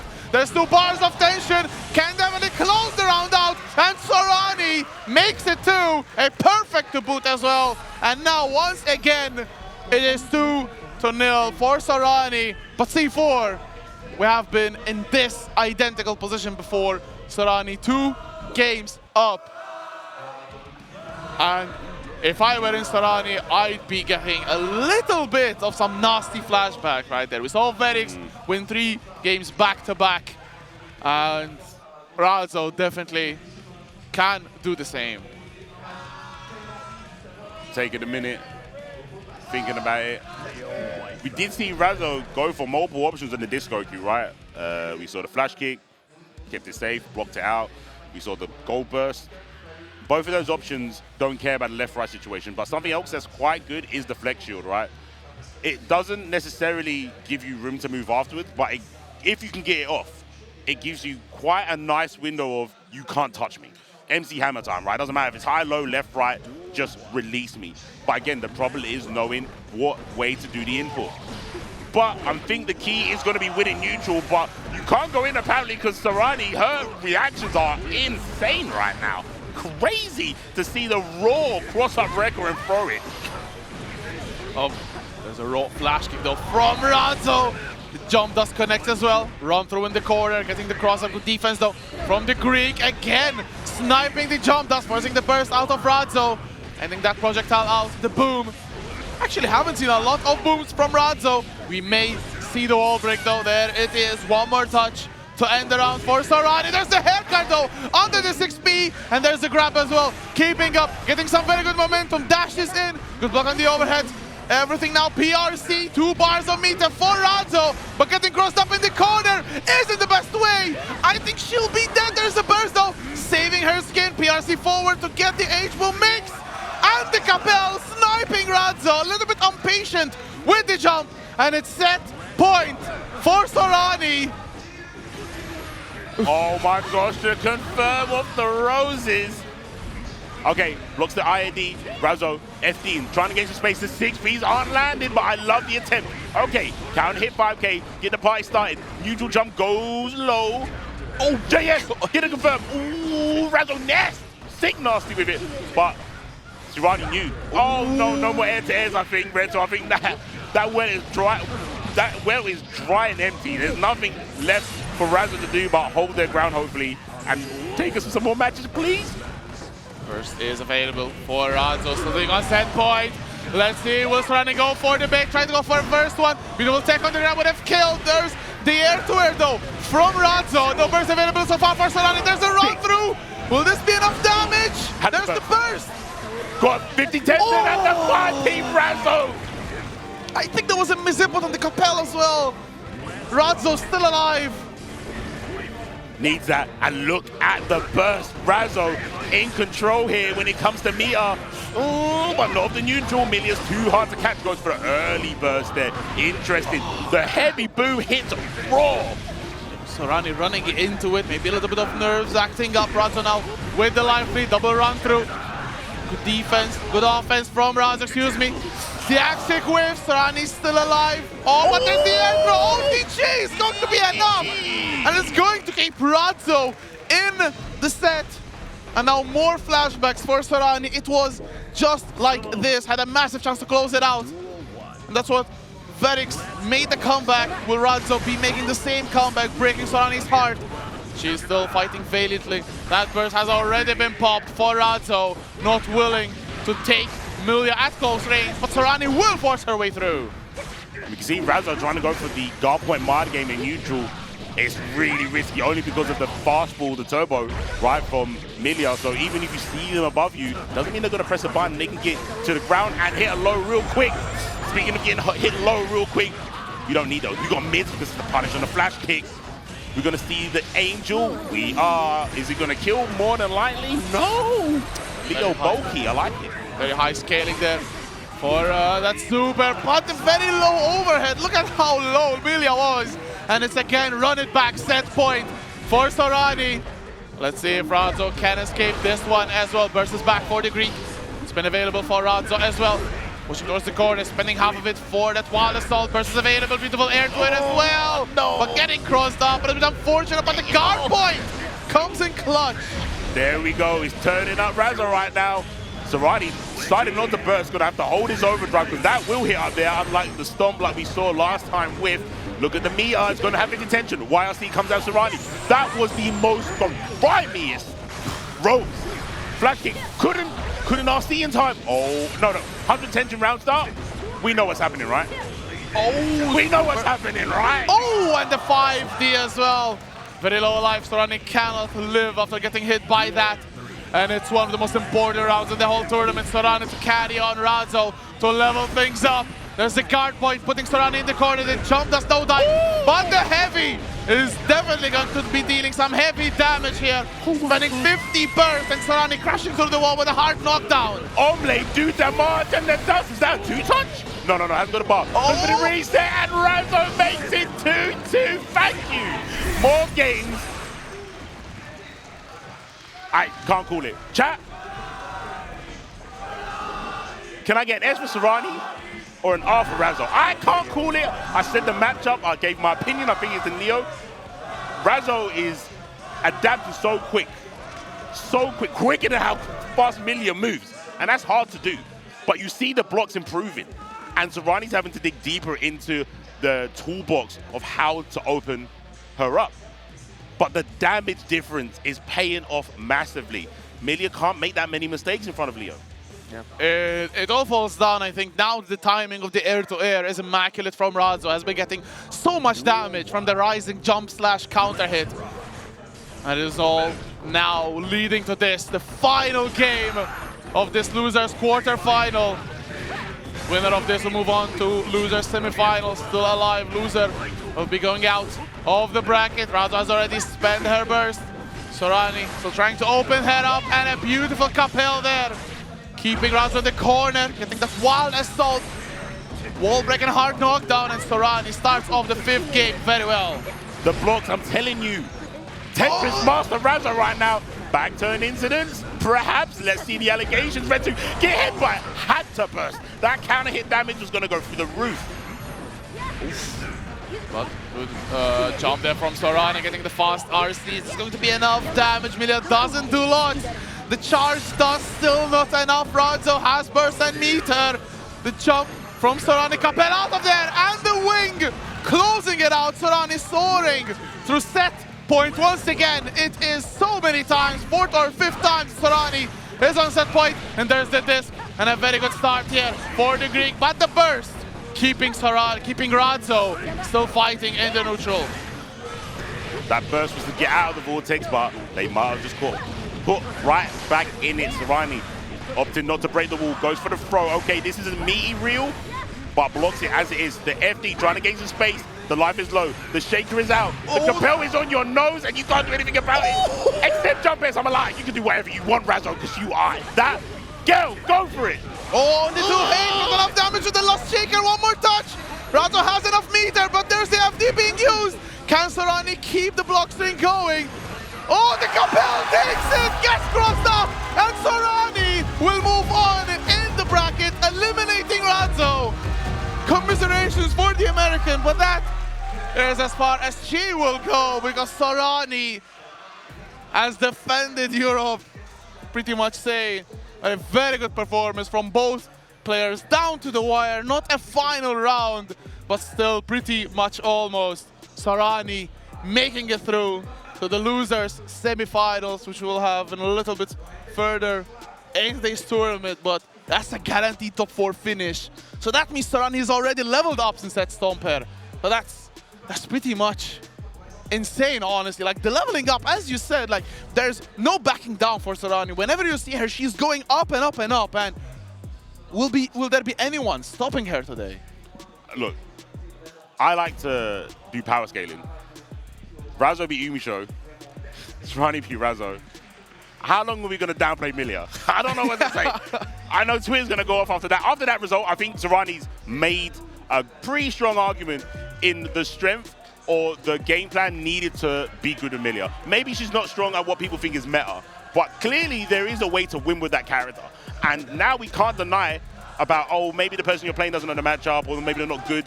Maybe Razo doesn't know the matchup as well because they haven't got as many millions to play at that high level.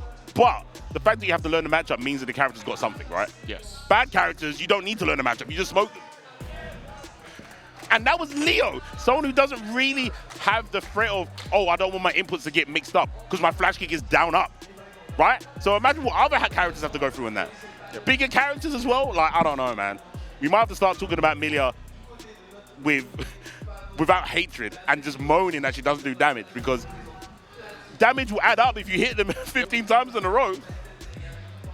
And she can snowball so hard as well with the knockdowns, just like Serrani showed very, very well, keeping up the pressure. We didn't see that much flash kicks from Razo, maybe a little bit scared of the bait. I think in the first couple of games we saw like 3-4 flash kicks baited very well from Serrani, and that discouraged Razo who in maybe the final set was a little bit too scared to pull off the invincible reversal when it counted, and pretty much like that's one of the strongest facets of a matchup, because Sorani was able to pretty much take away her reversal, take away the flash kick from Radzzo with the mentality, the mind game that I'm gonna bait it, I will block it, and I will punish you for it. So might as well just not throw it out. And Radzzo keeping it very calm and very composed without any flash kicks, but still couldn't get the job done. As fantastic performance from Sorani once again.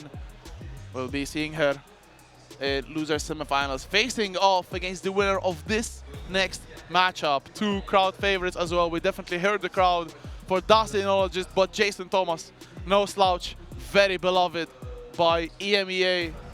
The button check has been done, and it's going to be a tale of two happy chaoses, because Jason lost to Tiger Pop in winners and is facing off against Dasein in loser side. So let's see if it's going to be any different. As you said, two immensely different playstyles between Tiger Pop and Dasein. Will that be a huge difference in the matchup? The crowd letting you know who they're cheering for. Dacinologist is obviously with the home court advantage. Jason Thomas ripping SYG in Italy. Yeah, they're doing the wave. Yeah. That's really dope. Once again, this is for losers semifinals. Jason Thomas representing Italy and Dacinologist representing France. Two of the players that have made a huge splash in this year. Two players who have won offline in their own home. Jester MoTB and Dasein Mix-Up. We are going with game number one. Immediately Dasein jumping in the corner, setting up the clone and trying to keep Nagoriyuki out. But there is no keeping out someone with a blade that can go full screen. Oh ho ho. Man might have a bit of prep against this character. Who knows? Jason making light work of Dyson in the first round, but don't feel too comfortable. Don't think Dyson hasn't got anything for you. Maybe he just needs some space. Runs in, gets an IB, but now he's under the pressure of Nago Buttons, OTG with the Yeezys. Wow! Oh, but there's the gold burst on wake up from Dasein. Jason Thomas on a lot of blood. Has to be very careful not to overextend. It was his downfall at the end. Oh, the 5-8 gets sniped. Dasein will go ham, gets the life lead. Curse ball thrown as well. Jason Thomas a little bit too scared even to jump. Trying to close the gap, but Nago has very slow walk speed and the lack of a dash. Has Fukyo, but maybe a little bit too scared to commit to it with a gunman just shooting bullets at you, Beyblade. And Jason is in 6H into the Roman cancel, keeping out the pressure though. Dasein tries to get out of there. Beautiful deflect shield into the 2X, the delay on the 5H. And Jason Thomas takes game number one. I was trying to fight heat ski because I told him like there's two options against roll. You have a match throw or you guess deflect and pray. You give the god of the gears the wheel and go, I hope the deflect comes out and then I don't have to guess. That's the thing. I know a lot of people are looking at it to gain space, but it's really good for the left rights, like I said, the 50-50, just to get in the game for a couple of frames. First from Jason though, putting Dasein once again in the corner. Definitely a position that may be uncomfortable against Nagoriyuki. Look at that risk, it's rising up, but a beautiful apare from Dasein. Going to be getting that risk down. Oh my god, the BRC stall. Good defense from Jason Thomas. As there's another 5H into the 6H, the chip damage now ridiculous. Farsight doesn't connect. And Dasein maybe reverting to the lane game plan that you mentioned before. Seems to be working out, and he goes for the roll. Did you notice when Jason didn't have 50 burst? He said, oh, no orange shield today. But he's going to get a burst here, Jason. Yeah, try to jump again in. Oh my gosh, put the gun away, sir. You brought a gun to a sword fight. Silly sausage. He gets the space, but the running gun, he's right back in there. manages to still take the round. Was a little bit of miscalculation, I think, from Jason Thomas using the Wild Assault when Dasein was out of bullets. Any other button would have pretty much ended the round. Beyblade good block, trying to go for a grab, but good back hook here for Jason Thomas, putting the French into the corner. 6H once again into the close slash, the far slash counter hit, excuse me. Oh, killing of the close, should be dead, and the Shizuruki closes it out. A perfect for Jason. Playing like a moving fortress right now. But now he's on the defense, moving away. There we go. That's what you want to do. You want to battle your... Make Dyson move to the back of the wall. He will do it. He will back up to get space to throw the gun. And Jason Thomas knows that. There we go. He's blood really high though. He needs to be careful. Goal burst. That was genealogist from him there. He so needed that goal burst reprieve. But the Wild Assault hits. Very smart usage of that Wild Assault. It is Envil from frame 9. As is Dasein now back towards the wall. The YRC, the tip barely hitting Nago. And it's just going to be enough to storm out of the corner. But there's a huge life lead for this Nago player. YRC of their own. And go for the wreck. A beautiful tech on the grab. The Beyblade whiffs though. Miscalculation from Jason.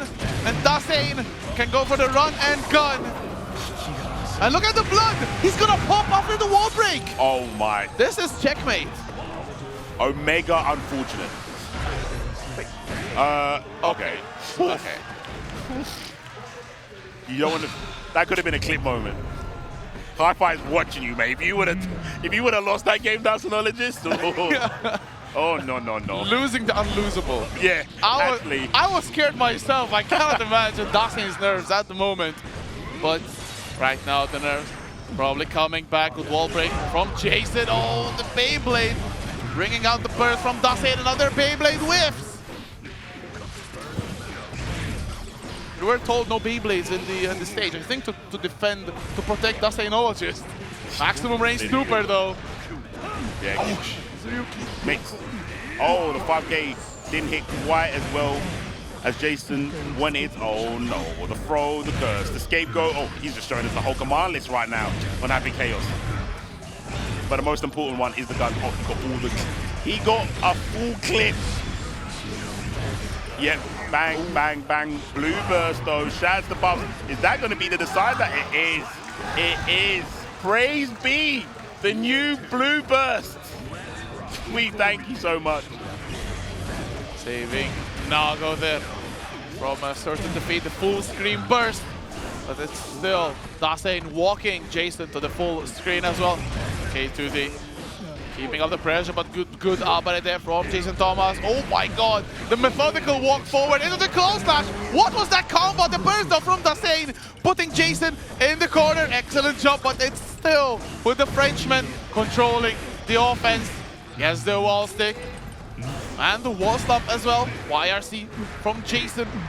Chicken block from Dasein. The Bloodstar Universe whiffs, and Dasein trying to take back the turn, but it's still Jason Thomas knows perfectly well when to press buttons. The burst sending the Happy Chaos to the corner. The back Fukio saving Jason.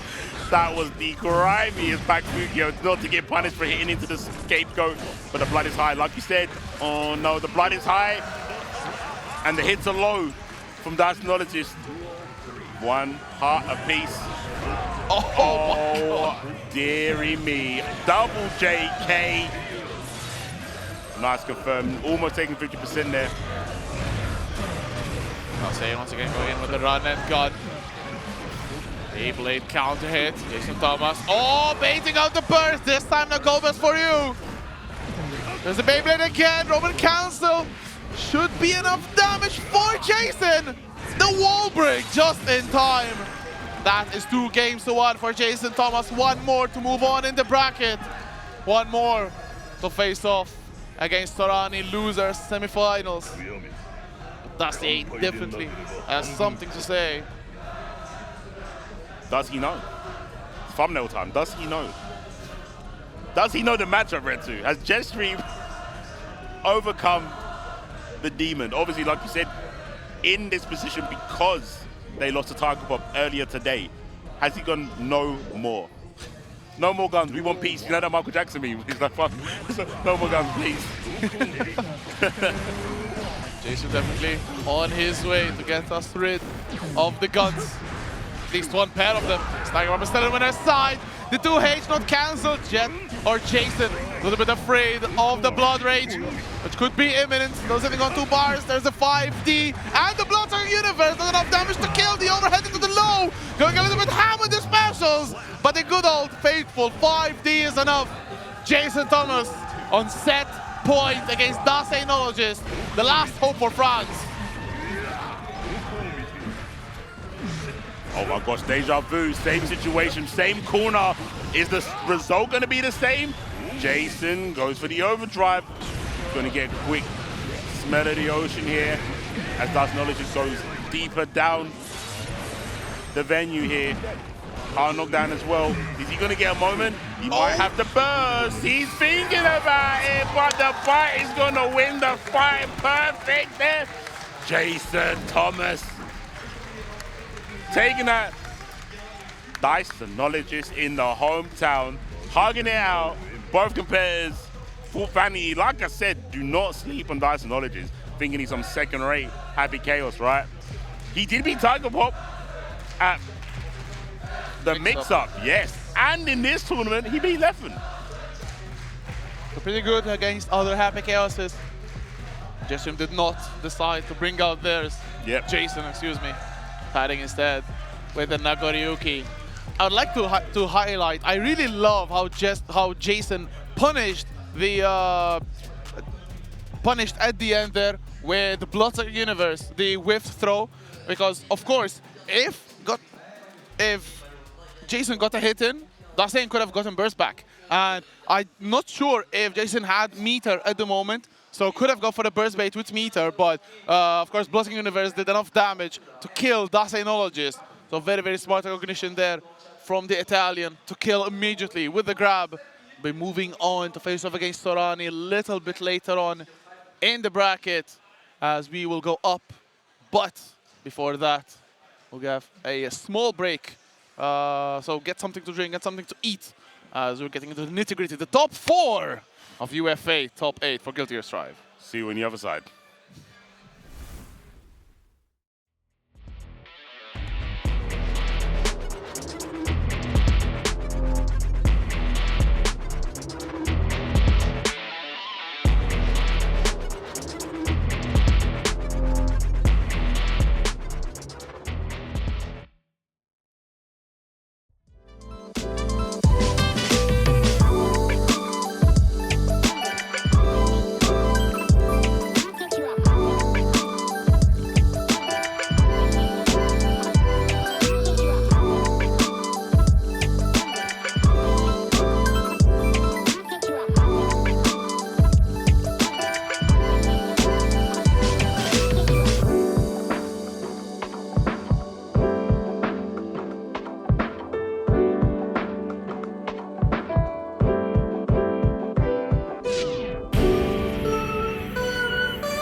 Welcome back. Welcome back to UFA 2023 Top 8, but it's top 4. It's me, Rex, who joined by man like C4. You cannot see him right now because he's standing behind some exceptional UFA merch, the cap, the bag. You also have the bottle and other like shirts, the hoodies. Like, look at this, really slick in brown. There is also in black, in dark blue, and definitely some very, very high quality merch. You can find it on UFA merch. There's the even the QR code and the link, so feel free to check it out, browse the merch. There's also some from last year, like the competitor shirt, which was really sick. Even this year's competitor shirt is for sale on the website, so feel free to check it out on the website. Yeah, definitely do that. Yeah, QR code is on the screen. Also, don't forget about Display. They do posters for all sorts. Literally, anything you can think of, there's a picture for it. It's on Display. It's dummy proof, so us Neo players can also assemble it and put on the wall. There's no nails, none of that. It's just sticky tape and magnets. Easy science. Up to 44% off if you get up to 5. And I think the low end is about 34 if you only want to get 1. So check that out. Until the 30th of November, you can use the code UFA for the Black Friday sale and get your poster of your favorite character. It might be Happy Chaos, or maybe, very slim chance, or it could be Naga, which is quite funny because the enemy is apparently my friend, because I remember when everyone hated Naga. Do you remember that time? Free Happy Chaos? I think they still do, but not as much. I think we've come to kind of like maybe people have given up on the hate as well. Definitely had their fair share of hatred in the limelight, both Happy Chaos and Nagoriyuki, as Tiger Pop and Verix, surely beloved by the crowd, as we are preparing our winners finals for our UFA 23 bracket. Going to be a guaranteed top 2 finish, guaranteed winners side grand finals for the winner of this one. Both players were in last year's top 8. I don't think they have faced against each other. Of course, you are seeing the winner, Tiger Pop, looking to defend the crown. And not just defend the crown, not just take the UFA trophy, but also book a place in next year's finals at the Arcward Tour. Standing against them is a seasoned competitor, Verix. So frightening, so scary with the Nagoriyuki. Composed, but also able to go unhinged where it's needed. Just like we saw against Sorani. Let's see who will be the one to win this set. He always seems to find a solution to with very few tools, right? He's like the MacGyver of Guilty Gear. Like, give him a paper clip and some sticky back plastic, and he'll find a solution to beat the matchup, even when he's 2-0 down. Let's see if it's the case now. With Tiger Pop will run away with it. At the moment, he's moving really quick, and don't forget, we've already had this matchup on screen in the form of Jason being with the Nago, and Tiger Pop dealt with it fairly well. Maybe as well Verix has learned something in the matchup. Oh, the only thing that Verix is going to get is corner pressure, getting tagged by 5D as well. There's the slump, giving back some burst to Verix, but there's a second 5D.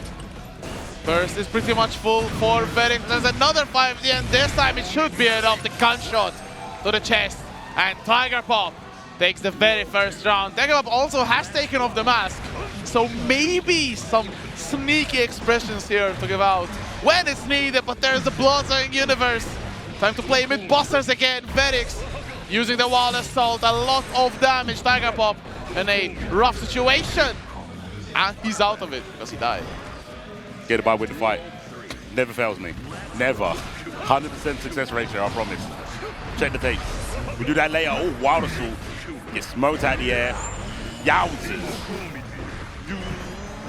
So scary right now. The risk is building on Tiger Pop's side. Yo, if he gets clipped, he's actually going to Houdini off the screen. There we go. Bam! 6H.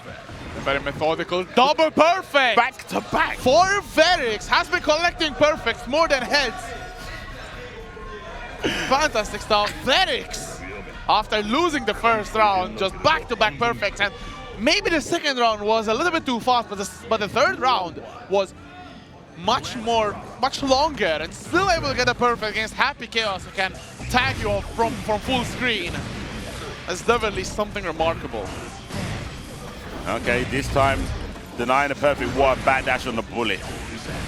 Moving away once again. The blood's creeping up. Level 2 is soon inbounds. There you go. So those normals are going to be having a little bit extra length, but when you're point blank like this, it really doesn't matter. Of course not. There's the slop, will not deny the super. The crowd chanting with it as well. Very low life for Ferix. Similar situation to that very first round. And a counter hit on the push. That is another round for TigerBomb. But TigerBomb has been only collecting rounds so far. Needs a game. Violence round start. The opening gambit, yeah, and that deflection was not going to work against those grabs, my guy. And that's 50. Burst down the drain. Hold this corner. Ferix is not done with you yet. He wants to take a life bar, a heart of you. Throw the roll. It was always that simple. Always that simple, Retsu. Throw the roll. I wish I could deal with roll that easily. Ferix making it look oh so easy. Catches an anti-air as well. Forcing Tiger in the corner. Wild assault. TigerBomb reeling a little bit. Maybe did not expect Ferix to be this clean. Beautiful 6P as well on the Goomba stomp. One more touch. Should be the round and game for Ferix. There's the Suzuryuki. And that is dead. And Ferix again with a perfect. 3 perfects out of 4 rounds won. And Ferix is looking terrifying, looking at that winner's side grand finals. TigerBomb needs to put in the work now. 3 games back to back is what's needed. Damn, Ferix. Like the last time we saw Ferix was against Rani on stream today. And it was hard. It was like, I think he was down 2 at one point, right? And he made the comeback. So we've been seeing Ferix come back, and it was the same with Tremor yesterday. I'm pretty sure he was 2 down and he made the comeback. So we've not seen Ferix in his comfortable position having the lead. And how is anyone dealing with it? TigerBomb, let's see if he's found an answer. He's going to go for the Deus Ex Machina as the crowd get their hands up. TigerBomb their energy. Let's see if it's going to be enough. Beautiful super from Ferix. Put the gun away. Wow. Show me a gap, get those cheeks clapped. That's crazy. That was a gap through a gun shot. That's mad that he was ready for that, or he even anticipated it. Oh, what a macro from TigerBomb working towards the corner. Deus Ex Machina should be enough. Good stuff from TigerBomb, but it has been the story of this set. All 3 games, Tiger has won the first round and failed to win the other 2.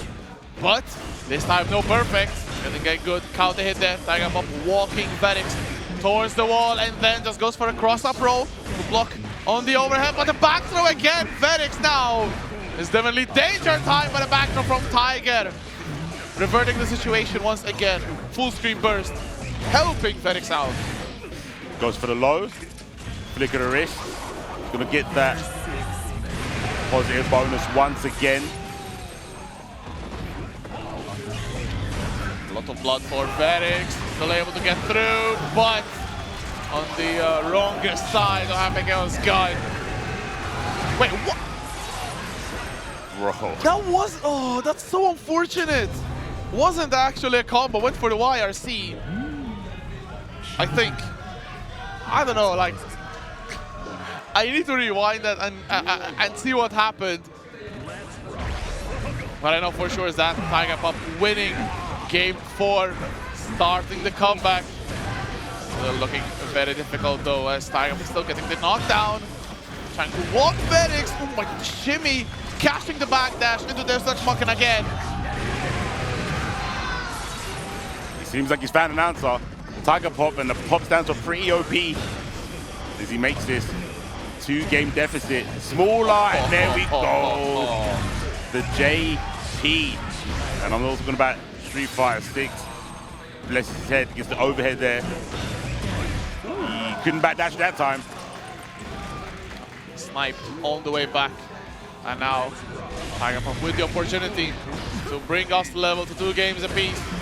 Ferix has completed a similar comeback. See if he'll be the one on the receiving end of it as Tiger Pop gets the wall slump, but breaks the wall with the Wild Assault hard knockdown. Trying to keep the pressure up, gets the roll into another one. This time no throw available for Verix. As it's another Deus Ex Machina. Tiger Pop still has bar. Keep going. Oh, baiting the burst as well. Tiger Pop not finishing things off. Oh. Running into the 6B. Uh-oh, there's a burst having Tiger Pop. Okay. Yeah, I had to do the circus music for Tiger Pop. He would have wanted it, as he has got the clown face Happy Chaos costume on. 2-2. Are back level, just like we started at 0-0. Tiger Pop calming himself or the crowd. As we head into game 5, the deciding one. It is winners finals. The winner of this will get into grands on the winner's side. Tiger Pop immediately on the offensive. The 5D is good, but forcing the burst out of Verix. Moving slowly towards Tiger Pop, jumping on the curse ball. Good block at the 5D as well. That was grimy. Seen Tiger Pop do that a couple of times. You commit to hitting the scapegoat, and he will punish you for it. Oh, he's slipping out of his grip. Bretsu, Verix was looking so strong in the first 2 games, and now he is on the back foot. Look, health-wise, life-wise, basically resource-wise as well, but the defense is still there. So far holding on strong. Oh my god, stop the Beyblade! A little bit of a commitment, but no punish from Verix as Tiger Pop waves his finger once again. You will not get away with this. And it's set points. Tiger Pop could be getting into winner's side grand finals, and a beautiful punish on the 6B from Verix. Tiger Pop moving around it. There's a burst. It's baited as well. Going to get the hard knockdown. Is this in time? Yes. Verix not peeling off the wall. And that's a good situation for Tiger Pop C4. It's a great situation for him. Verix is not out yet though. Oh, he's got hit by the dust. He's gonna break the wall. Yeah, he is. And again, the crowd's arms are getting tired here. As they raise him once again for the Deus Ex Machina burst on both players' sides. Verix, how are you gonna use yours? He's pretty far away from you now, dude. Do you use it now to get a knockdown, or you try and get a goal burst? Oh, the gun canceling the 5D, making it safe. Verix not alive anymore. Tiger Pop with the pop-off, the stand-up. Once again with the sigh of relief. Tiger Pop is having to dig in so deep to get these victories, but he is sure as hell making them 3 games to 2 again. Such a close set.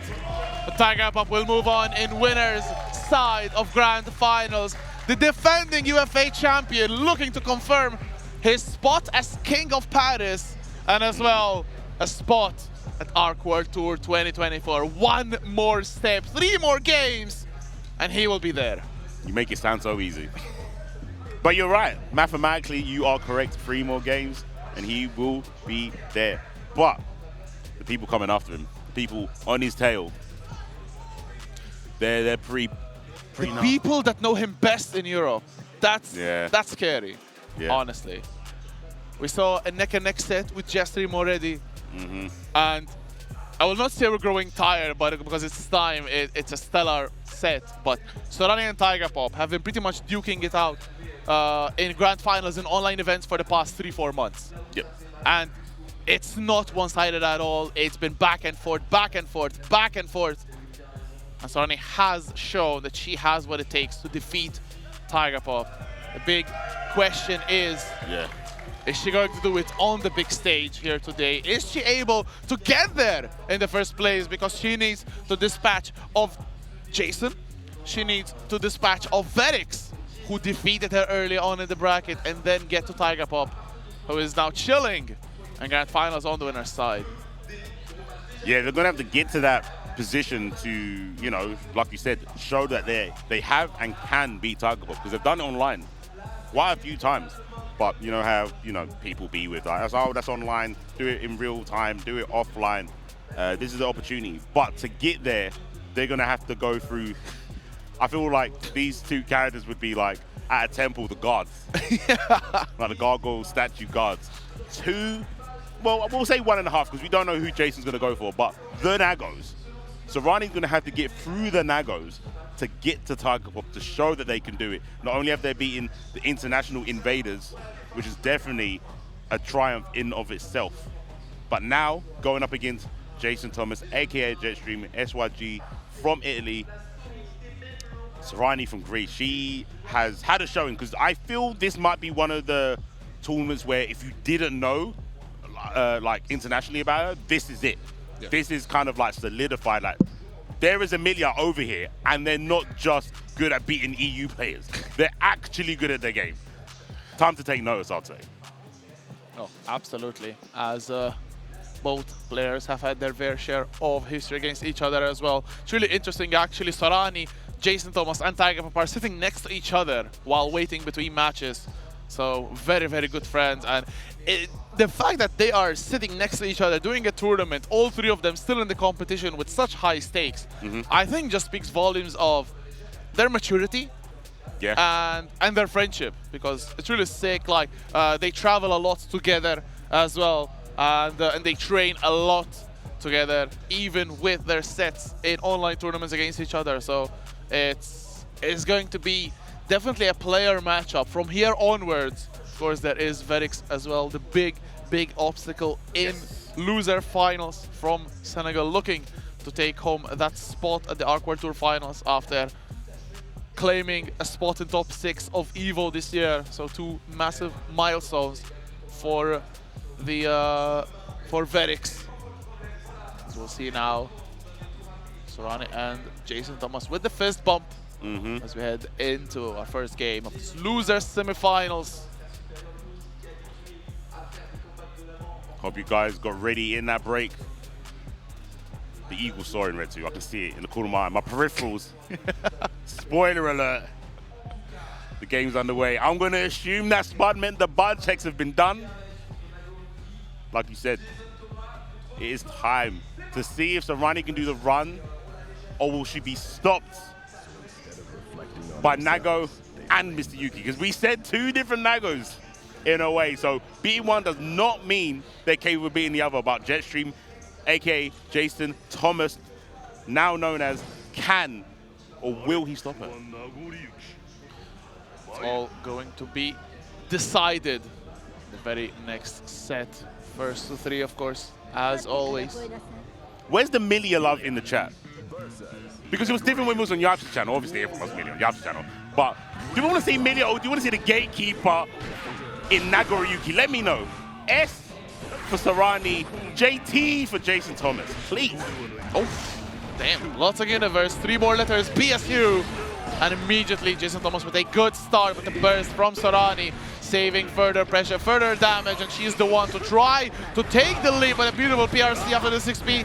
Jason Thomas still on top of things, a lot of damage, a little bit more to take the first round. Beautiful IB from the Greek. Oh, the air-to-air doesn't work out. But still though, Jason Thomas, a lot of chip damage. There's no more meter to FD. And that is the first round for the Nago. And one real slick thing that Jason is really good at, cognitive as always, is making sure that Milia doesn't have the ability to utilize her speed. He's like, I can't catch you, I have to make too many hard reads, and then I get into a blender and I just shed it here and wait until the next round. But what he does is he just menacingly moves forwards faster than I'll say Verix does, and goes, I dare you to not hold back. I dare you. Triple, double, dog dare you. And with one swipe, you take 50%. And then Sarani's on the back foot, trying to be cautious. And when you're cautious, you can't really play Milia to her strength. You have to be a little bit fast and loose with your options. Yeah, 100%. Like, Milia depends on her speed, on her agility, and on her mix so much. She needs to close the gap. She needs to go close. And that is what Nagoriyuki wants as well. Trying to get something going is Sarani, able to get the counter hit. Good block on the first cross up. Again, the 6P stuffing out the disc attempt. But Sarani with the wake up 2P, very smart there with the mash, the fight back. That's going to be spending wild assault, hard knockdown. There's still burst available for the Greek player. YRC though, stuffing out the offensive. Bloodsucker Universe, a little bit too greedy. But oh, dropping the combo with that PRC. Lust has been shaken, but not Jason's spirit. He's still fighting, but he goes for a grab. Get your grabby hands off me, Milia says. No touchy. Oh, but he did swipe for it, and he could have taken a lot of damage. Oh, big poke. That burst saving maybe 50% of Sarani's HP. The score is 1-0. There it is on the scoreboard. There's a burst from Jestrin. Very smart, very aggressive as well, keeping Sarani in the corner. The jump dust waves, but the air throw doesn't. Fantastic air throws time and time again from the Italian. Fast RC trying to show off the combo this bit a little bit earlier, but a little bit of a misinput. Still though, with the life lead, the heavy one at that, a 6H OTG is enough. I do think when you block something like Far S, your immediate thought is to escape and get off the ground, right? And that's why that low comes out so often and claims so many victims. Okay, repel pressure. Oh my, I get whiplash every time Sarani does that. Use of deflect shield, but Sarani still goes back in. Sets up another disc, double fast fall into the throw. One more touch should be enough. This time the cross up is going to be enough. Sarani levels up the set 1-1, 1 game apiece. Immediately put Jason Thomas in his place. He will not run away with the set. Sure, dash up block, I totally understand that option.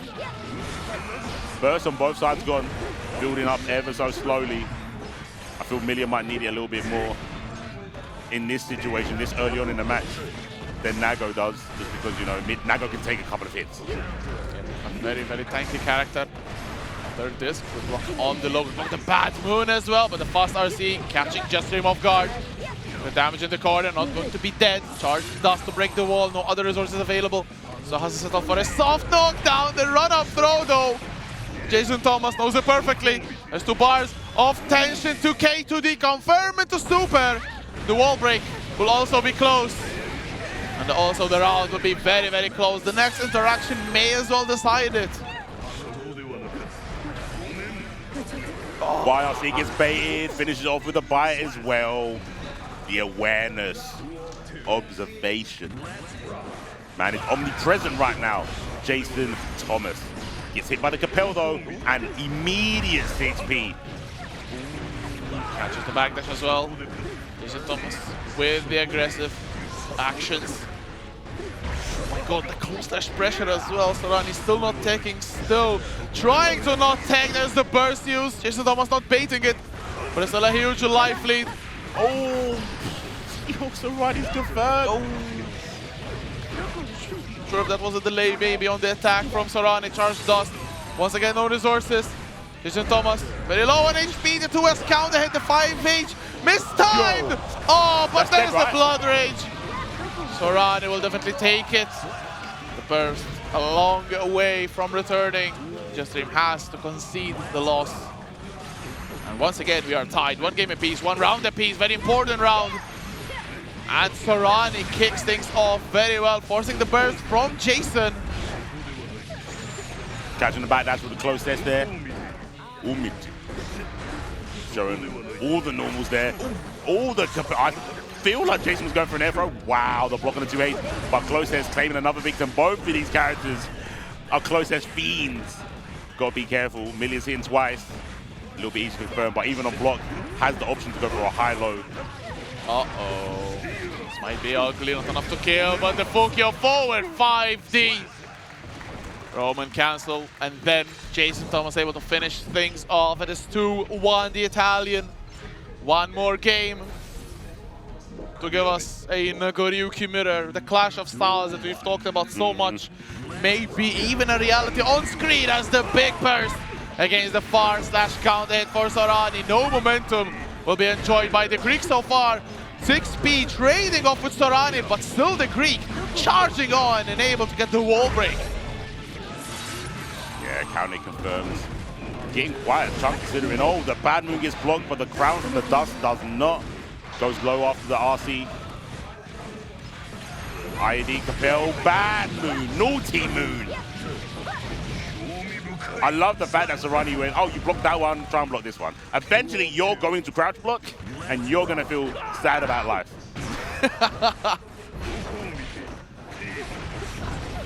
Jason, though, getting that far slash. Good chicken block there from Serrani. Good block on the low as well. Blossom in the versus jump, though. Serrani reading Jason's mind. But that 2H, excuse me. Oh, and the 5H as well. Serrani maybe playing a little bit too dangerously. The RC, but the Capel a little bit too good for Serrani to escape. Yeah, trying to find that blind spot with the jumps, right? Don't meet me in the air. I'll come to your place. Don't meet me there. Gets to the corner. Breaks the wall with 5D. Had meter. Decides not to spend it. Wow. There's the Serrani special, the haircut. Catching Jason Thomas. One more touch should be enough. The winger, but that was an empty jump, I think. Beautiful bait from Jason, excuse me. It crossed up. But Jason still on point to get the punish. And now it's set point. The winner of this goes to losers finals against Verix. Oh, the Capel whiff. That was crazy close. Okay. Maybe Nago doesn't need a fade. As the Capel faded past his head. Right, breaking the wall. Not much damage, but a positive bonus is going to come in clutch, I feel. I nearly said... I wanted to say Roman cancel, but I nearly said Karen cancel. Oh, that HP is definitely going to be cancelled if Serrani doesn't burst. Jason keeping the combo short, big counter on that 2D. The wireless all denied, 5H miss input, I think that from Jason, but it's still very close. Capel block from Jason once again. A lot of effort from Serrani, but the air throw will decide it. And Jason Thomas eliminates Serrani and moves on in the bracket. The Nagoryuki mirror has been confirmed. Jason and Verix will battle against each other for a spot in Grand Finals. Very well done from Serrani, who walks off the stage. Jason can stand there though, basking in the chance, both for him and for Serrani. Very well deserved. It's now Verix walking to the stage, as always, stoic, expressionless. Doesn't give anything away, does he? You can never tell what this guy's thinking. Can never tell what this guy's thinking. Good strategy. Pretty good strategy, especially when you've got to play people at this high level and the amount of people, right? It's good to be someone who can't be read, right?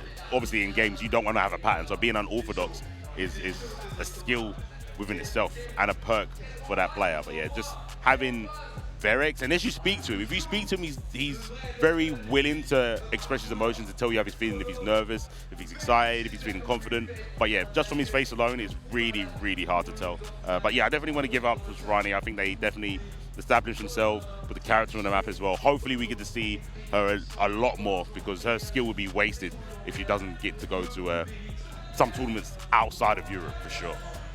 I think in Europe it's pretty much a household name now. Yep. It's time to take it, to export the goods.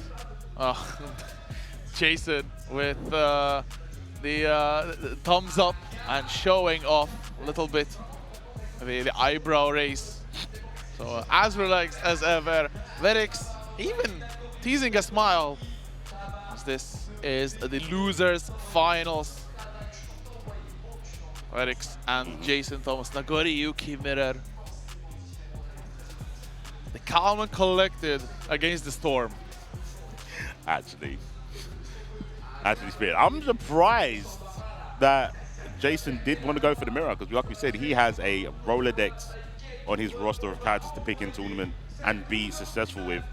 But maybe there's a little bit of pride here, being I want to be the Nago.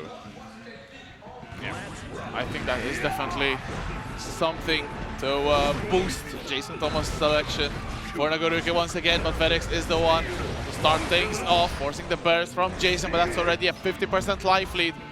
So very high blood, but in this matchup, high blood gives you a big advantage, because of course you will have a big advantage in your range. So Jason wants to get as much blood as Verix to be able to contest the range of the Senegalese. As 5H With PRC there, but Verix keeping the defense up. 5H counter hit, and Verix lets it loose. And just like that, Jason Thomas loses his life, and Verix takes round number 1. Oh. Damn. The aggro from Verix. I don't think it's more a money match, it's a playstyle match saying, I can do what you do. It's not hard, right? Blood for Phoenix as well, so high. The backdash is caught though. Jason giving out the pressure. Very high blood for the Italian as well. Fukio forward. Has attracted enough blood to be able to afford it. 6K got blocked. Good Abare from Verix into the Bloodsucker universe. The blood will not be a factor anymore. Wild Assault keeping out the pressure, catching Jason with the low. And the 2H will complete the game. Verix taking game number 1. Not letting Jetstream attack. Great staggers, the lays. Gimlet's in the strings there from Verix. And there we go, catching the backdash again. Wasn't really ready for the confirm, but does get a blood suck in. Trying to gain some space with the deflect shield. Didn't get what they wanted. Oh my gosh, he's like been a bad boy for Santa Claus. Getting that cold. Gets the backdash though. Let's see this Afro Samurai turn the tables. Oh, PRC there from Jason, catching something from Verix, probably a jump, but then back throw there from Verix, sniping the Wild Assault, and that's another round for Verix, slowly making his dominance bigger and bigger. Jason Thomas a little bit out of ideas here as Verix showing how it's done. Breaking the wall, hard knockdown with Wild Assault, keeping up the pressure with the Fukio forward. 2S, 5H. Oh, the deflect shield is baited and punished.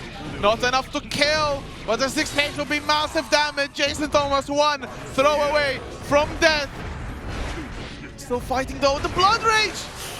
Oh my god, the bait. Oh no, the start was too much. Verix, oh my gosh. Oh no, that was the worst time possible. He got away with being getting punished, but he got his dome blessed. That was, I want to say, unnecessary hecticness. But I feel in those moments, these pressure situations where you're under so much like tension, you don't look at simple things like resources like that, right? Oh, well, Gold Wait. Lewis, he's done this before. That's what I was saying. I'm surprised he went for the mirror. I don't know. Yeah, I think this is the best course of action for Jason. I think sticking to your guns, Nagaruki has got you to top 3. I don't think it is now time to switch off. Of course, has claimed a lot of victims, most notably Umisho and now Storani as well in the previous round. Verix definitely making Jason ponder a lot, think about his choices, but it is confirmed as the Nagaryuki mirror heading into the 3rd game. We have seen a couple of upsets already from 0-2 to 3-2. Now Jason looking to be the one doing it now. Verix has done it. Will he be on the receiving end this time around? He has already been on the receiving end once. Let's see, it's going to be case once again as Verix still starts off really strongly in this 3rd game. And a 5H counter hit, Jason Thomas already on a 3rd of HP.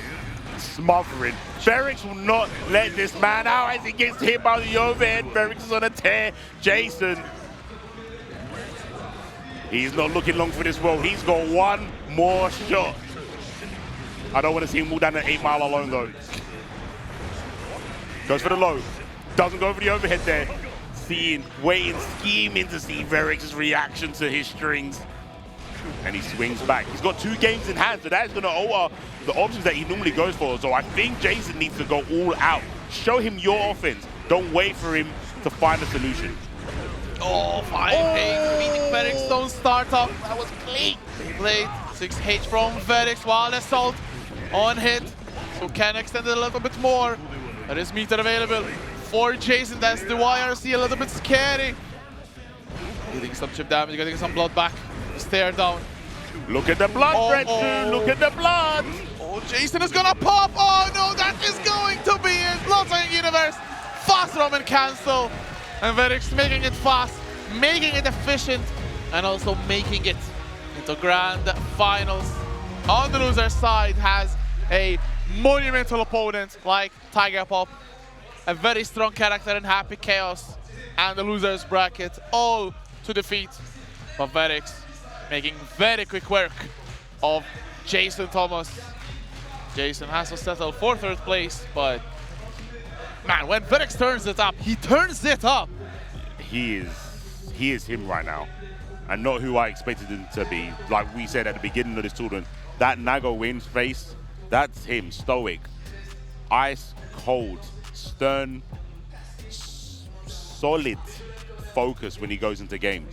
But he has shown that he can play very, very crazy in your face.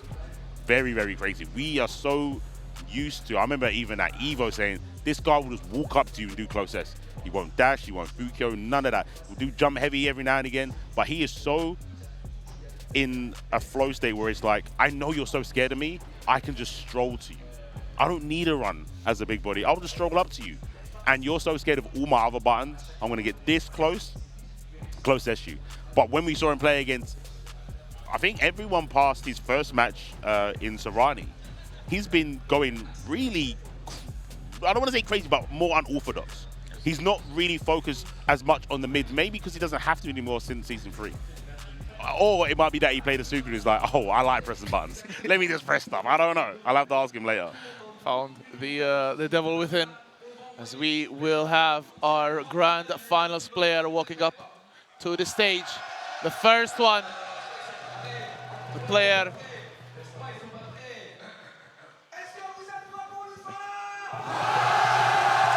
Then the crowd roaring. Yeah. Everyone ready for the grand finals. And of course, we cannot have the grand finals without our players. The first one from the winner's side is going to be the defending UFA champions, looking to make it a 2-beat. Tiger Pop from the UK, sponsored by Oni as well. Walks past the trophy. Maybe even a wink. Definitely wanting it. Music really hype as well. I didn't know he was allowed to dance, I'll do that. My name can't hear it, it's gone quiet. It'll come back, it'll come back. Yeah. It goes up when the players start, going down the catwalk, down the red carpet. Speaking of comebacks, someone who needs a comeback. It's going to be none other than Verix, coming in from Senegal. Massive trip, massive expectations. Walks past the trophy, settles down in his place. They missed it. They missed me pumping. You missed it. Sorry, guys. Too busy showing the French commentators. You missed it pumping. So we have a run back of the winners finals. Tiger Pop on the winner's side, Verix on the loser's side, coming back after defeating very emphatically and inspired Jason Thomas. But the Italians run had to end the third in front of the ruthlessness of Verix, able to finish off every single touch. And it was ruthless Verix in winners finals. In the first set, it was 2-0 with 3 perfects from 4 rounds, won by Verix. Tiger Pop making a fantastic comeback, and now the comeback must be done by Verix. But tides definitely in favor of Tiger Pop. Tiger Pop needs only to win 3 games. Verix needs to reset the bracket, needs to win 3 games and then 3 more to win UFA 2023 and, of course, that spot in the Arcwar Tour finals of next year. I want to put you on the spot, Redzu. Hit me. Is there going to be a reset? Yes or no? Just a reset. No, who's going to win it? I'm not gonna lie, I don't think so. You don't think there's going to be a reset? Okay. Unbiasedly, I want there to be a reset for more matches because these two have just delivered us every single round, every single game. But if I had to use my head, if I have to think logically, I don't think there will be a reset. Tiger Pop, when he is in this position, I think, when he has the momentum, it's going to be really, really hard to stop. I'm going to say Verix resets the bracket. I don't know if he wins. I think he's going to reset the bracket. Seeing the previous matches, how he has kind of shaken off I guess to a degree, it's like a stigma where people are so used to how he plays. They're like, okay, if I'm patient, I don't crack, I focus, I just wait. And because Verix is very known for not popping, people establish that he won't do something because he'll put himself in danger or risk of getting the blood up. And from the last couple of games, he is thrown caution to the wind. He's like, if I can get a W from doing this, I'm going to do this thing. So, chat, you have to decide and vote. I say there is going to be a reset. Redstone says no. What do you guys think? Is Verix going to be able to reset the bracket against the Tiger Pop UFA's winner from last year? Can he do it? The reigning, defending, ultimate fighting arena champion looking to get a second victory, but enough time for talk. It is time to go live with the grand finals as Verix immediately wants the talking to be stopped, but Tiger Pop with a bait on the throw, the shimmy, and both bursts have already been forced out. This is already looking like 100 miles an hour grand finals, and we've barely started the first round. Yep, and Tiger Pop obviously feeling a little bit more comfortable in his position. Oh my gosh, we got headbangers. You see that 6 feet crazy, but he's in winner's side. Verix has a mountain to climb. IBFD get away, BRC in the air. Oh, put that 2S away, my guy. Beyblade back the building, but not from grand finals, Red 2.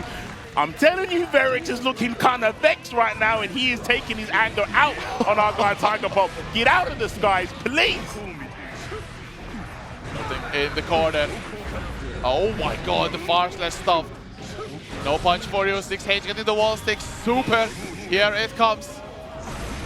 Got a lot of damage, not enough to kill, but it will leave Verix with one more guess to make to take game one. Start off on the front foot, and it's going to be a close slash and a perfect. Another one from Verix. Probably it's like 10 perfects in just this top 8 alone. Literally. Literally. When he starts, there is no stopping Verix. That is why you need to put the stop sign up immediately. Otherwise, it will run down like this, putting you up in the corner. And the harassment may start. 6H. Tiger Pop trying a big 2H whiff though, and Verix pretty much gives up the turn himself to Tiger.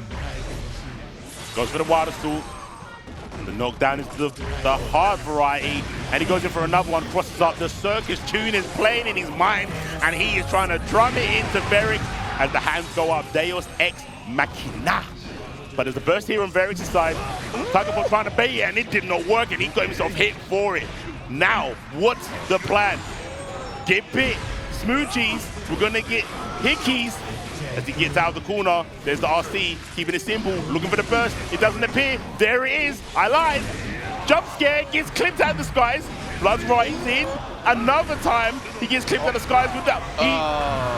I'm telling you though, I'm telling you, this is the Verix I'm talking about. Because back in the day, he would have not done stuff like that. And he nearly got the win. Very good composure there from Tiger Pop. Verix realizing with the third Shizuryuki that was going to be it. So went in ham. Oh my god, this tear down there, just sitting there. Or rather standing. The air-to-air is good with the bullets. The BRC overhead is also just as good. Wild Assault getting the hard knockdown yet again, and Tiger Pop enjoying a lot of offense. Gets also the grab. 1 bar of tension available. The back there though from Verix, escaping the 5D, but there is no escaping when you're knocked down. But it's still Verix is not out. Yeah, has to block this one out, and he might be blocking for the rest of this round. Back down. Oh my gosh. The intent was scary enough. And I even think Tiger Pop was like, whoa. Because he backdashed that bullet, and I think if it was a split second faster on the Fukio, he could have got in. And regardless if you got 1,000 pixels or 1, Nago can get it done. Oh. Not like this though, beautiful jump. Oh, and the shimmy as well. Gets a naughty reset. Wild Assault to break the wall. 50 burst spent from Tiger Pop, but Verix, very good movement there to avoid the happy chaos. Super is on deck. And just gets into the animation. Maximum range. 2 bars of tension though, C4 was going to be happening on the wake up. YRC, Happy Chaos again not having the opportunity or the tools to do Overdrive. RC blocks the YRC, goes for the bite. Hickey's on deck. Overheads B, bonking people on the main, and that's it. Verix. One up and not round. Kick to the net back. Gets the throw. Tiger Pop trying to push in the door, but the gold burst comes out. Blue burst on the other side, meaning no positive bonus for them, but Verix is going to get spoiled by the results of the golds. Is he going to use it though? He's got 50 tension, but he's in such a bad situation. It might not mean anything. Psych, I lied, Retsu. Verix pretty much burst back up, being with positive bonus under pressure. 50 burst is available. Verix now 6H to keep Tiger Pop in check. Shizuruki as well. The blood is rising, needs to get it down. Another wild assault. Trying to delay the 5H, but Tiger Pop is a little bit patient, catches the backlash as well. Verix not as patient. That will be the God Super Deus Ex Machina at the wall very close by, but it's still not enough. Nagoriyuki, the guts, blessed by the gods. Good luck at the 5D. Oh my god. And the God Flick, just enough to take us to a game, to a duel number 3. Flick of the wrist to end that round. All right, running him down. The dust hits that time. Yep, reload. Wild assault, break the glass. One round apiece. Backdash, close S on the defense. Needy hit the mark as well. Oh my god, aimbot don't work. He needs to update that firmware, but he didn't need the gun. He's got hands too. The crowd got voices as well. Hearing them screaming in the background. That's a very good situation for Tiger Pop, excuse me. Verix using the YRC, but not as far. That 2K is still reaching. And Big Super will still be killing. That is 2 games to 1, and now Tiger Pop inching ever so closer to the coveted Arc World Tour final spot. Has been chasing it. Asuka. No, I don't think we'll see a character change. I know, I'm trying to speak it into existence. Asuka? Verix? No. We're not getting Asuka. Okay, all right. Just wanted a moment. Wanted to think about it. He's close. 2 games away from resetting the bracket, but Tiger Pop can smell the 2 times. The 2-time UFA champion is potentially 2 games away. Can he do it? Tiger Pop. Let's see. Tiger Pop, of course, only 1 separates him from the big victory. 5H counter hit though forces the burst out. Would have been very good damage for Verix because on that 2H though, a little bit too preemptive. Burst though saving Senegalese. The 2H this time is good, cashing in the meter to the super. Is this going to be enough damage? I think that's dead. Yeah, I think that's dead. Sheesh. There's a lot of red up there, mate. There's a lot of red up there. More red than there's on the stage for that red carpet. Oh, what a trade if he would have got that. I might have made some loud noises and hurt some ears in the audience. My bad. Yo, he is getting sliced up right now. Brown bread. He's actually brown oh bread. My god, he is! Brownest of breads. Yes. Yes. Damn. 2-2 with a swiftness. I don't know what he thought about in that 2 seconds when he went back to counter select, but let me know. Let me know. DMs are open because I want to be that good. I want to have 5 seconds of, oh, I just simply need to be better and win. The Eureka moment for Verix could have been the one to give us a reset. Big count hit on the Shizuruki. First saving Tiger Pop. Run and gun into the 5D. Gets an opening, but drops the combo. So Verix in the corner, there's a claw slash. This time, no burst to save Mr. Pop. As Verix getting some good chip damage at 6H. He's got no burst. He's got no burst. Oh, he's got no burst. Dead. No burst, no life. Verix 1 round away from resetting the bracket. Tiger Pops, can you hold on? You don't want to go back to 0-0 with this demon that has been unleashed with loser side Verix. Back throw. Tiger trying to take back the initiative with patience from Verix, but then gets baited on the counter hit. Tiger Pop with the Deus Ex Machina. Had 50 tension, but wanting to get as much damage as possible. 15 burst, excuse me. Trying to walk Verix into the corner. Trying to give us a final game, final round to block on the BRC overhead. Verix defense is on point, but no defense against the grabs. C4, final game, final round. For all the marbles for Tiger Pop, Verix needs a reset. And Tiger Pop with so much velocity in his round start gets the break, the glass. The damage isn't high though, especially for Nago. Bad actually catching him closest. Redzu, are we seeing it? Are we going to give this guy the belt again? Definitely looking like it. 2 bars of tension, trying to shimmy a throw, but Verix has Beyblade in his plans. 1 bar of tension has been built up. There's a Bloodsong Universe restoring the blood. Tiger Pop has to defend for dear life. Early wall stick into the Wild Assault, and now maybe one final interaction for Verix again with the Wild Assault. YRC though, saving Tiger Pop again for the throw, and Verix cashing in with Roman Castle, and we have a reset! Yo, I told you so. I stand corrected. But yeah, what did Verix think about in that pause? Tiger Pop. I'm simply top 6 Evo. That's what he said to himself. I got 6th. Tiger got 9th. There is no way he's getting away with this. Power scaling. I am mathematically the better player. Shout out to Senchi. Yes, mathematically, he is just better. Numbers do not lie. Only people, samurais, and gunslingers from Slough. Boy. Man. Now, this is a test. This is a test of your mettle. Does Tiger Pop strengthen or crumble? These are the moments that make top players. And let's go.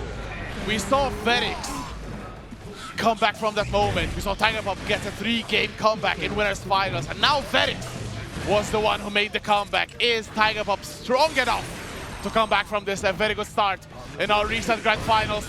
Keeping up the momentum. Verix patiently going in and then explodes with the Beyblade. Full bar though from Tiger Pop, chooses to go for the burst though. Double BRC forward, but there is no escape from the 2H. Yo, he's feeding the tension. He used the 100 tension. What for? What did you accomplish?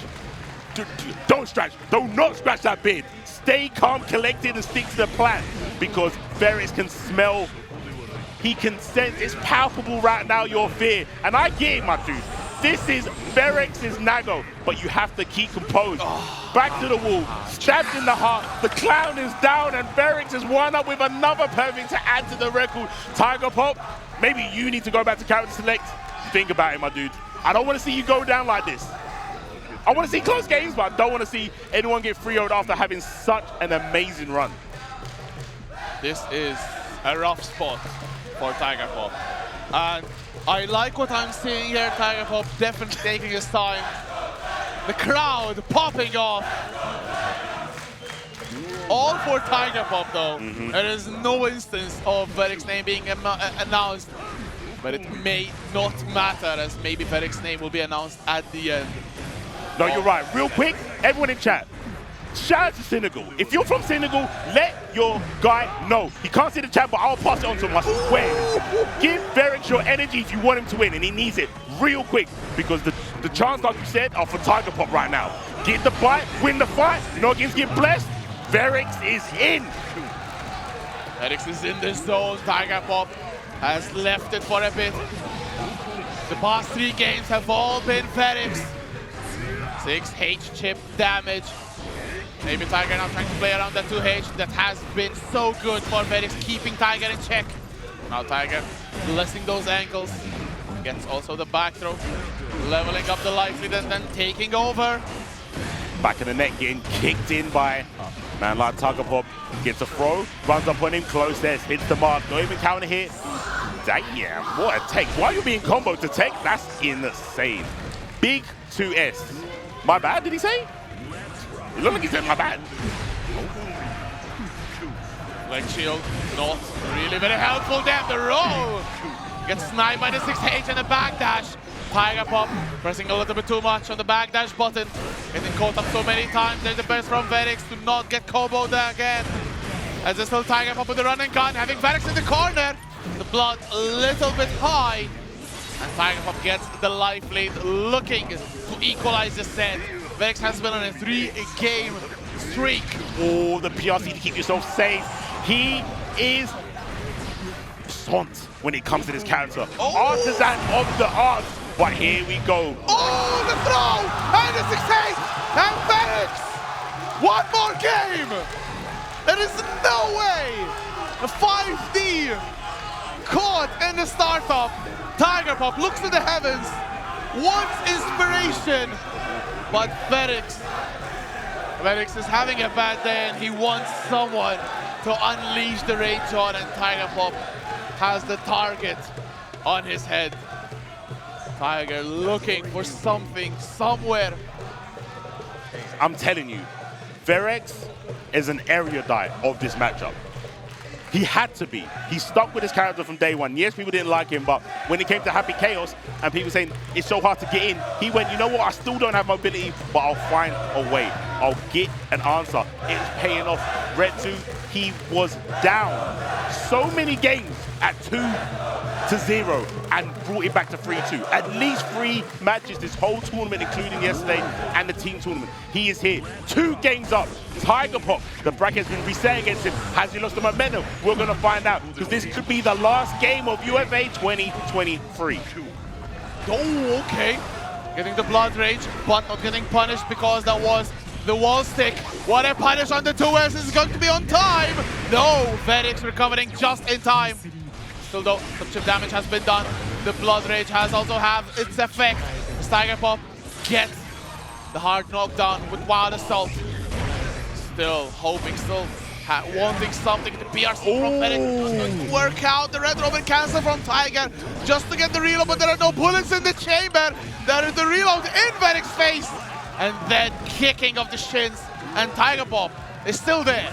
That was such a gas shot on the BRC, knowing that that's not going to get affected by the slowdown. Oh, back into close hands. Oh my God, Toes, my guy. Please get some crepes for Happy Chaos, because his feet are getting exposed. Open toes. Misses the bite. I think he backdashed. Couldn't really see the animation because of the chunky body. He threw him in the run-up. I cannot comprehend this man. Stay on the ground. Oh my gosh, Gooper stop. He tried to throw him on the landing, Red2. Valiant attempt. Tiger Pop still running away. Beautiful Roman cancel there to keep safe, to deter Tiger Pop from pressing buttons. One throw away is Tiger Pop, but the air-to-air is in favor of the Happy Chaos player. There is no bot available, so has to settle with smaller damage. But it's still now one throw away. Tiger keeping the distance, that's what you need to do. Keep Verix away, goes He's going in, he's got it. Manages to get away with it. And this is what I'm talking about, because we were talking about Dice Knowledges. He would have backed up and went, I will chip you to death. But Tiger Pop needs to dig deep and go, no, I'm going to play my way, I'm going to win my way. And I think if he would have stayed away, Verix would have found a way, and he went, no. I'm not going to give you room for me to make an error and you capitalize on it. So he went for a mix, even though he had no reason to. It's Happy Chaos versus Nago, my guy. And he went in. This is why Tiger Pop is the champion. And he is trying to take another belt to add to his collection. Let's go. Damn, Verix has grown so consistent in blocking these 5 days. No concentration. And the concentration is out for Tiger Pop. But the whiff throw will be music to Tiger Pop's ears. Catching the backdashes over that 2K. Tiger Pop now enjoying a good spell of offense. Has the burst though to back him up. But Verix immediately in his face. This is it. He understands. The win condition has been accepted, received, and he's putting his stamp on it. Yeah, he's saying, no, I'm going to rush you down then. If you're going to be in my face, how about I get to your house first? And it is all down to this very round Verix on set point. Starting off with the Shizuryuki. Not a lot of damage, but we'll have Tiger cornered up. Bloodsucking Universe, unleash the hell of the Blood Normals. Counter hit into the Wild Assault. That is far for Verix. This may be one final interaction. Catch the back, no, but still gets the fast man. And ladies and gentlemen, Verix is going to the ARC World Tour Finals, defeating Tiger Pop in UFA Grand Finals. unreal. This man has been on the back foot throughout the tournament. So many 0-2s to 3-2 games. This man has had, not only that, he had to reset the bracket against Tiger Pop, someone who today has already beaten a Nago in Jason. Top 6 at Evo. Every offline I think he's gone to, he's got top 8 since, besides the first one in the mix-up. Not the last one, the one before. And he was just that side. The single representative of Senegal coming to the offline, holding it down, traveling on his own, actual world warrior. Finally getting a win that he deserves. Solo's finest. Verix with the Nago the whole way through, man. Crazy.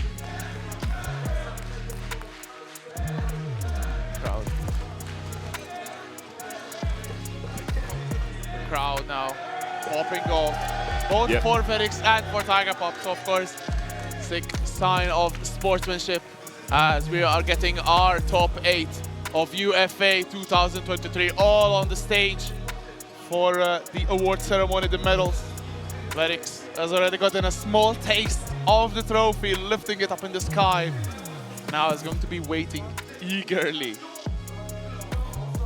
So I need you to understand, like, Verix's mental is unfathomable, man. Like, the amount of pressure that must be, like I said, his face is so stern you can't tell, but you can imagine the pressure. Happy Chaos is left, right, and center in the EU, man. Left, right, and freaking center. And he still manages to come on top with a character. Yeah, he was hated, but he's clearly got flaws. Yeah, he got buffed as well.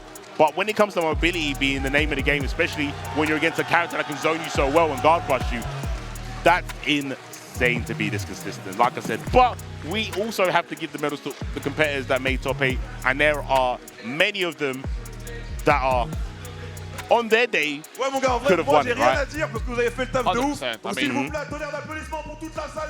think we can give the word to our announcer. I think they can do a finer job than us. On va commencer avec la cérémonie. Chacun prend encore Street Fighter. True, Donc, true. je vais essayer de pas trop traîner.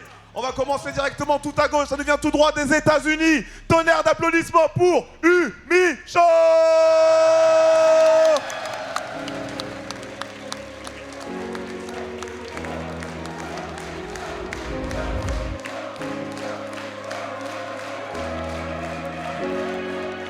Ça c'est bien, ça c'est la bonne communauté.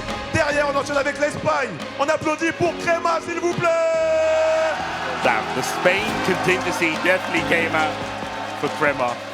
Like I said, I was told by him and his compadres, first serious C'est fight magnifique, game. c'est magnifique. Mais la France a aussi un joueur dans le top This 8. as well for Tonnerre which d'applaudissements pour awarded Nago. earlier. This is Das Enologist in 5th place. After winning mix-up, getting another super important top 8 placing. Confirming his place as one of France's elite. Oh yeah, oh yeah. Had a really good showing. Like I said, he took out some beasts to get to where he was. And again, showing that in the mirror match, he's that guy. But here is Razzo's Fly Quest. She brought the Leo, warmed my heart. I'm sure many people in the chat. I enjoyed the Geo, but clearly I want the mistress of the Mayhem Monkey Madness, Razzo, to bring the Leo out in tournament. I love it. On continue de l'autre côté. Cette fois, c'est vers chez nous, les gars. Around. On est toujours en Europe. Speaking of Et best c'est la characters baisse. Donc, around, c'est les frères. Mesdames et messieurs, none le public, better tout le monde, than s'il vous plaît, Sorani tonnerre in d'applaudissements. EMEA. She had to settle for 4th place. I'm sure she is not happy about this, Sorani, but it's still a Sorani, mighty Sorani, fine placement. Sorani, Sorani, Oh, yeah, like, Sorani, I mean, the Sorani. numbers are one thing, but when you talk about the context, Voilà, c'est ça, c'est the l'amour, c'est la players passion that du combat, Sorani les gars. took games On of and remercie les beat. frères. Le prochain, il nous vient it tout droit speaks for d'Italie. themselves. Moi, je l'ai connu sous le nom de But Jet Samstream. speaking of beating Aujourd'hui, players, il est sous le nom Jetstream has de beaten Jason the best of the Thomas. best. S'il vous plaît, Today, tonnerre couldn't make it to the top, but Jason Thomas has entered the building for real. Jetstream might be a thing of the past. This is the Jason Thomas era, and I'm scared. I'm very, very scared. This guy is someone you need to watch out for, because once he starts traveling outside of EU, Le numéro 2 vice-champion. Someone who has traveled outside the EU is none other than Tiger Pop, the defending champion of UFA, deserving of a loud pop-off, of course. Second place, nothing to scoff at. Of course, disappointed as well. Tiger always aims for first spot. Speaking of the first spot, though, It is him. C'est parfait. Je vous demande un peu de It calme, is un him. peu de silence. Finally, bro. I am. Parce que là, It's insane because I see him at America, I saw him in England, France, and he finally got his win back. I can't actually believe it. Very. He actually got the tournament deserving win. I'm so happy for him, man. 100% deserving. This is your UFA 2023 champion, Verix. Crowd chanting his name. Very, very deserved. One of the finest performances in all of 2023. A bracket full of killers. 245 players ready to take each other's blood. Speaking of blood, it is Nagoriyuki, the blood soldier, coming out on top. Avec Street Fighter 6. Merci beaucoup les gars, on se voit après. Boy, Oh, actually speechless, man. I mean, I don't think we need to say any more. Nah. Just like congratulations to Verix, man. Like I said, I've seen him travel the world, get so close, all the tournaments, mix up, versus fighting, combo breaker, sorry, not combo breaker, Evo, and I see him every time just on his own, focusing, and he's been so close, and everyone recognizes his skill, and finally, no one can doubt it anymore. The character discourse will always remain a thing, unfortunately, but I don't think there will be any doubt in anyone's mind that Verix has worked. It is his blood, sweat, and tears that has led Verix to this spot. As you said, traveling alone, the lone warrior from Senegal, representing all of Africa. It is beautiful to see Verix, a shining light in the future of fighting games for the continent. Yeah. Maybe he will usher in newer talent. But so far, so good, I think. We can settle with Verix for now. I mean, he's pretty good himself. Yeah, solo Verix is enough. Solo Verix, that's bars. One is more than enough. But yeah, if he's not going to inspire people, I don't know what will, man. Hopefully we'll see more people come from his region. And like I said, yeah, just give people inspiration, motivation to be like, even if you're in a region that doesn't play that much, stuff like Strive and its rollback allowed him to get this good. And it's just amazing to see. So yeah, I just want to see people play games they like. And Strive is one that I like to watch, so I want to see more people play it and get games like we had in this top 8 and all of today. But we're going to have to bid you farewell. I think it's that time as Street Fighter's on the other end of us. And yeah, there's nothing else to say but play Strive, get as good as Verix, and maybe you can be the champion of UFA next time. But that's going to be it from me. I'm C4IQ, my guy Retu. It's been a pleasure, as always, commentating with you, man. The pleasure was all mine. It was a thrilling top 8, one of the best that definitely Strive has been giving us. Yeah. But I think that's pretty much it for us, for Strive at least, because of the big top 8 of Street Fighter 6 is coming up next, just behind us. Indeed, so indeed. Do not change the channel. Stay tuned. Get some water, get some popcorn, get some food, because the main event is up next.